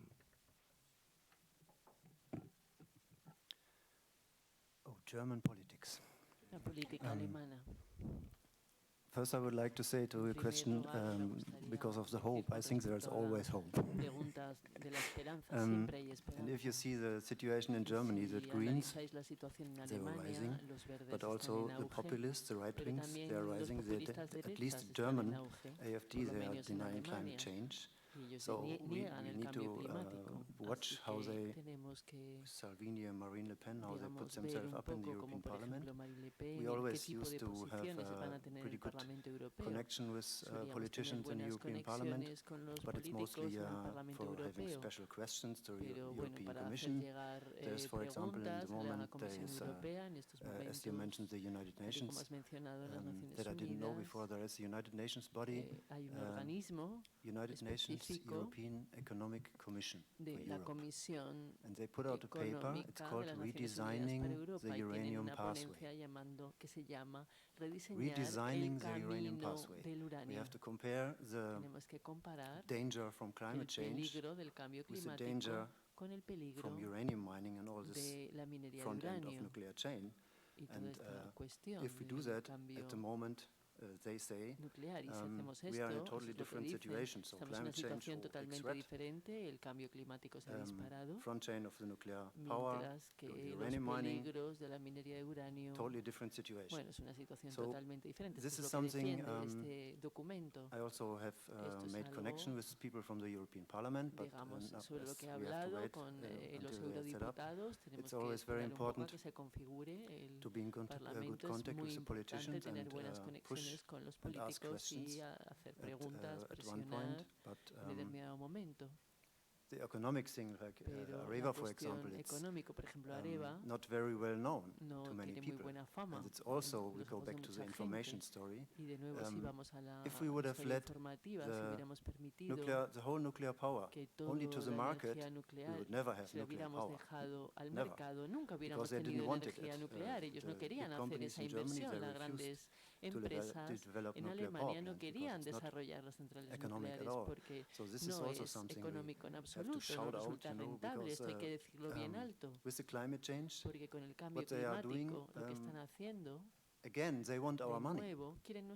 Special, I mean, they get it from France, from EDF, and it's all our money. And we also have in our paper in this campaign that written because we are a little bit scared. For example, the Green Climate Fund. Our Minister of Environment, when we met in Poland in Katowice, she was telling about how Germany will double its donation to the Green Climate Fund, and if the nuclear industry is able to get in the rule book as a green energy, then they theoretically could get access to this money. So this is something we really have to be aware of and fight.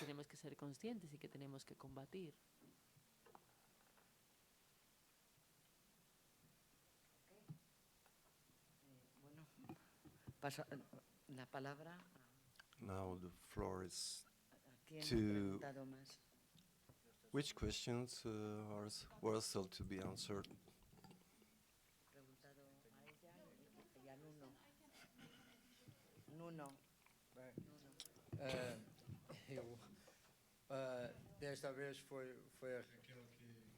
Raquel spoke very fast about things I didn't understand, but I understood Almaraz is a complicated problem and something we assume were thinking about.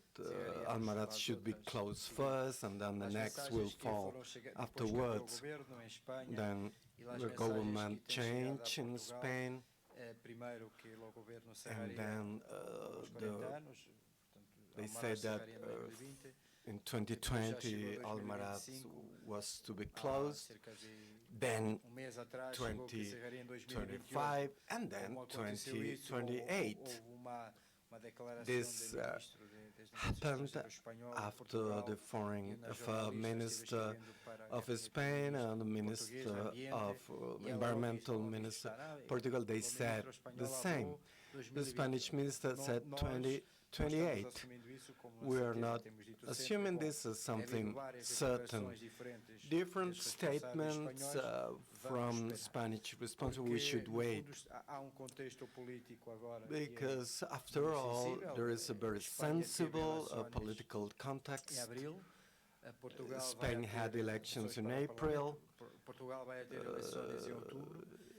Portugal in October, and I think we are all expecting what will happen in both countries. We must fight for an evaluation of environmental impact on any project, because governments know that this, what happened was a farce. Spain did a consultation, the government decided, and then when the Portuguese spoke, they said, well, it's already decided, you may speak. So it was a farce. A real impact evaluation, if you remember, in the case of the Balboa refinery, that they wanted to build it in Barros in Portugal, there was a huge struggle, and you all told us that the Portuguese position was key, because there was a public consultation and many sectors in Portugal, tourism, real estate, they exerted a pressure on Portuguese government to declare against it. And Portugal didn't want this refinery. And Spain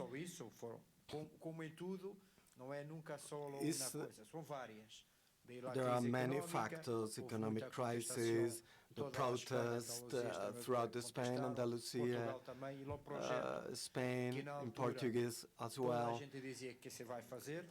Everybody was saying from the top that is to be done for sure, and it wasn't for sure. So the priority for our organization is for trans-border environmental impact assessment. Yes. About the environmental impact assessment, your question was, and the reactions of Europe, for example, because we are neighbors, we are not so far. Even Chernobyl affected Turkey from 1,000 kilometers. Yeah. So before this environmental impact assessment was erased, okay, and before this strategic environmental assessment, we had an environmental impact assessment, and it was highly criticized by Europe, by Rebecca Harms from Greens, European Parliament Secretary she was, and also from the even International Atomic Energy Agency highly criticized this project, but the reply of the government was not so friendly. It was just, this is our job. It's, nobody will say anything. Nobody is able to say anything. So we will continue our project. The answer was like that. Una cuestión que quiero añadir para complementar. Sabéis que hay dos Paris convenciones en el Convention and mundo, Vienna la de Conventions. Viena y la de París. And both conventions Ambas call for convenciones third-party llaman a responsibility. las responsabilidades So, de terceras to partes. give you a question. As you know, Russians Por want to poneros un build ejemplo, another los rusos quieren DVR construir, 1200 in quieren Kaliningrad. construir una And the central idea en Kaliningrad. with this Y la project idea is con to este sell proyecto es electricity vender to Europe. electricidad a Europa. But the transmission lines Pero go las over líneas de Luxembourg. transmisión atraviesan And the Luxembourg Luxemburgo. government as we want a Y perfect, dicen, queremos internationally recognized, un reconocimiento independently internacional done independiente, realizado independientemente, environmental impact assessment. un estudio So as de a neighbor, impacto medioambiental they have a right to independiente, así ask. que como vecino pueden In pedirlo. Turkish situation, we are La trying to get situación turca, all the estamos neighbors, intentando but que they are todos los quiet. vecinos, You know what's pero de going on momento in están Syria, callados, Iraq. ya Our saben lo hope que está is pasando en Siria, en peace. Irak, Grecia. As a Nuestra esperanza es neighbor, Grecia. Como vecino, you can challenge the project, poner en and you have a cuestión right el to do it, proyecto, and it's impugnarlo, an tienes international derecho a convention. hacerlo, y esto es una convención internacional. Yes, I would say, you know, Aarhus and Espoo conventions. So Turkey still insists on not signing these two conventions, although we as social society, we push our government and ask for it because, you know, there is Metsamor in Armenia, and it's creating a great threat for us. Turkey border, there's a city just 16 kilometers away from Metsamor, and there are some rumors that radiation has been leaking because, you know, radiation, it comes out from nuclear power plants, from the cooling tower. So our government still doesn't sign it. And for Akkuyu, Cyprus is just 90 kilometers away. European Parliament Secretary also pushed to have Cyprus in the process because they need to get some more information. They will be directly affected from Turkey in case of an accident, but still no answer, no. Our government makes no explanation about these risks of the projects. They don't even accept that there's risk. Le voy a pasar la palabra a Chico y terminamos. So now the word Y nos is vamos. for Chico, Porque nos tenemos que ir, and we no have nos to queda go. otra que irnos ya, ¿vale? Mañana seguimos. And que va a ser muy tomorrow we will interesante. go on. It's going to be very interesting. Bueno, entonces yo quería, me parece que la idea tuya es cada uno I contestar guess sus cuestiones, your ¿cierto? Un poco, plan más o was menos. for Y que one la fala person final de todos sus- to answer El problema to con tu each of your cuestión questions. The problem with your question is that I didn't understand it well. So I'm not going to be able to understand it. You said that I had 80, no, 87 now. Bueno, de todas maneras, lo que quiero decir es lo siguiente. Yo escuché varias veces acá. por I varios, listened la twice necesidad here about the de need hacer una to articulación articulate internacional en international un articulation, paso más, que no es a solamente step hacer forward, encuentros, sino que arreglar las not cosas just para que nos holding meetings, but arrange salgamos de things acá to un articulate, poquito to más coordinate, articulados. to get Hemos out of aprendido here mucho unos con more otros, articulated. pero salgamos We de have acá learned a lot, más but que we esto, should salgamos get out articulados. Entonces, yo more quería proponer, articulated. So mañana I would entramos like en to un día propose en que hay montones de cosas a tomorrow escuchar, we have many things to listen voy a to elegir attend. esto, elegir esto, I'm o going sea, to vamos choose a this, separar. we're Yo going to quería separate proponer each other. quizás I que would por like lo to menos los propose miembros de esta mesa, that at least the son members cada of uno this de una panel situación, ¿no? coming from se different reúnan places and algún situations momento may para have a discutir qué meeting at that articulaciones son point posibles. to study, Yo to estaba discuss entonces about possible imaginando articulations.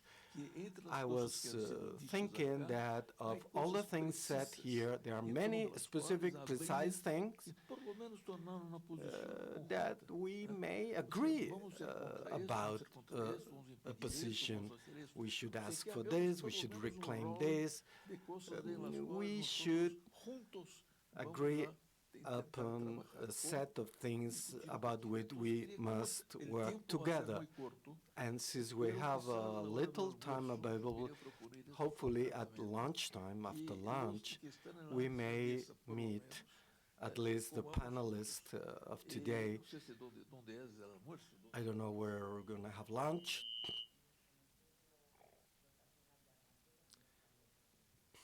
Pero se puede comer juntos en grupo. Can we have lunch together there? Yeah, you could share the same table. If you all agree, we gather together at lunchtime, trying to identify what could we do together now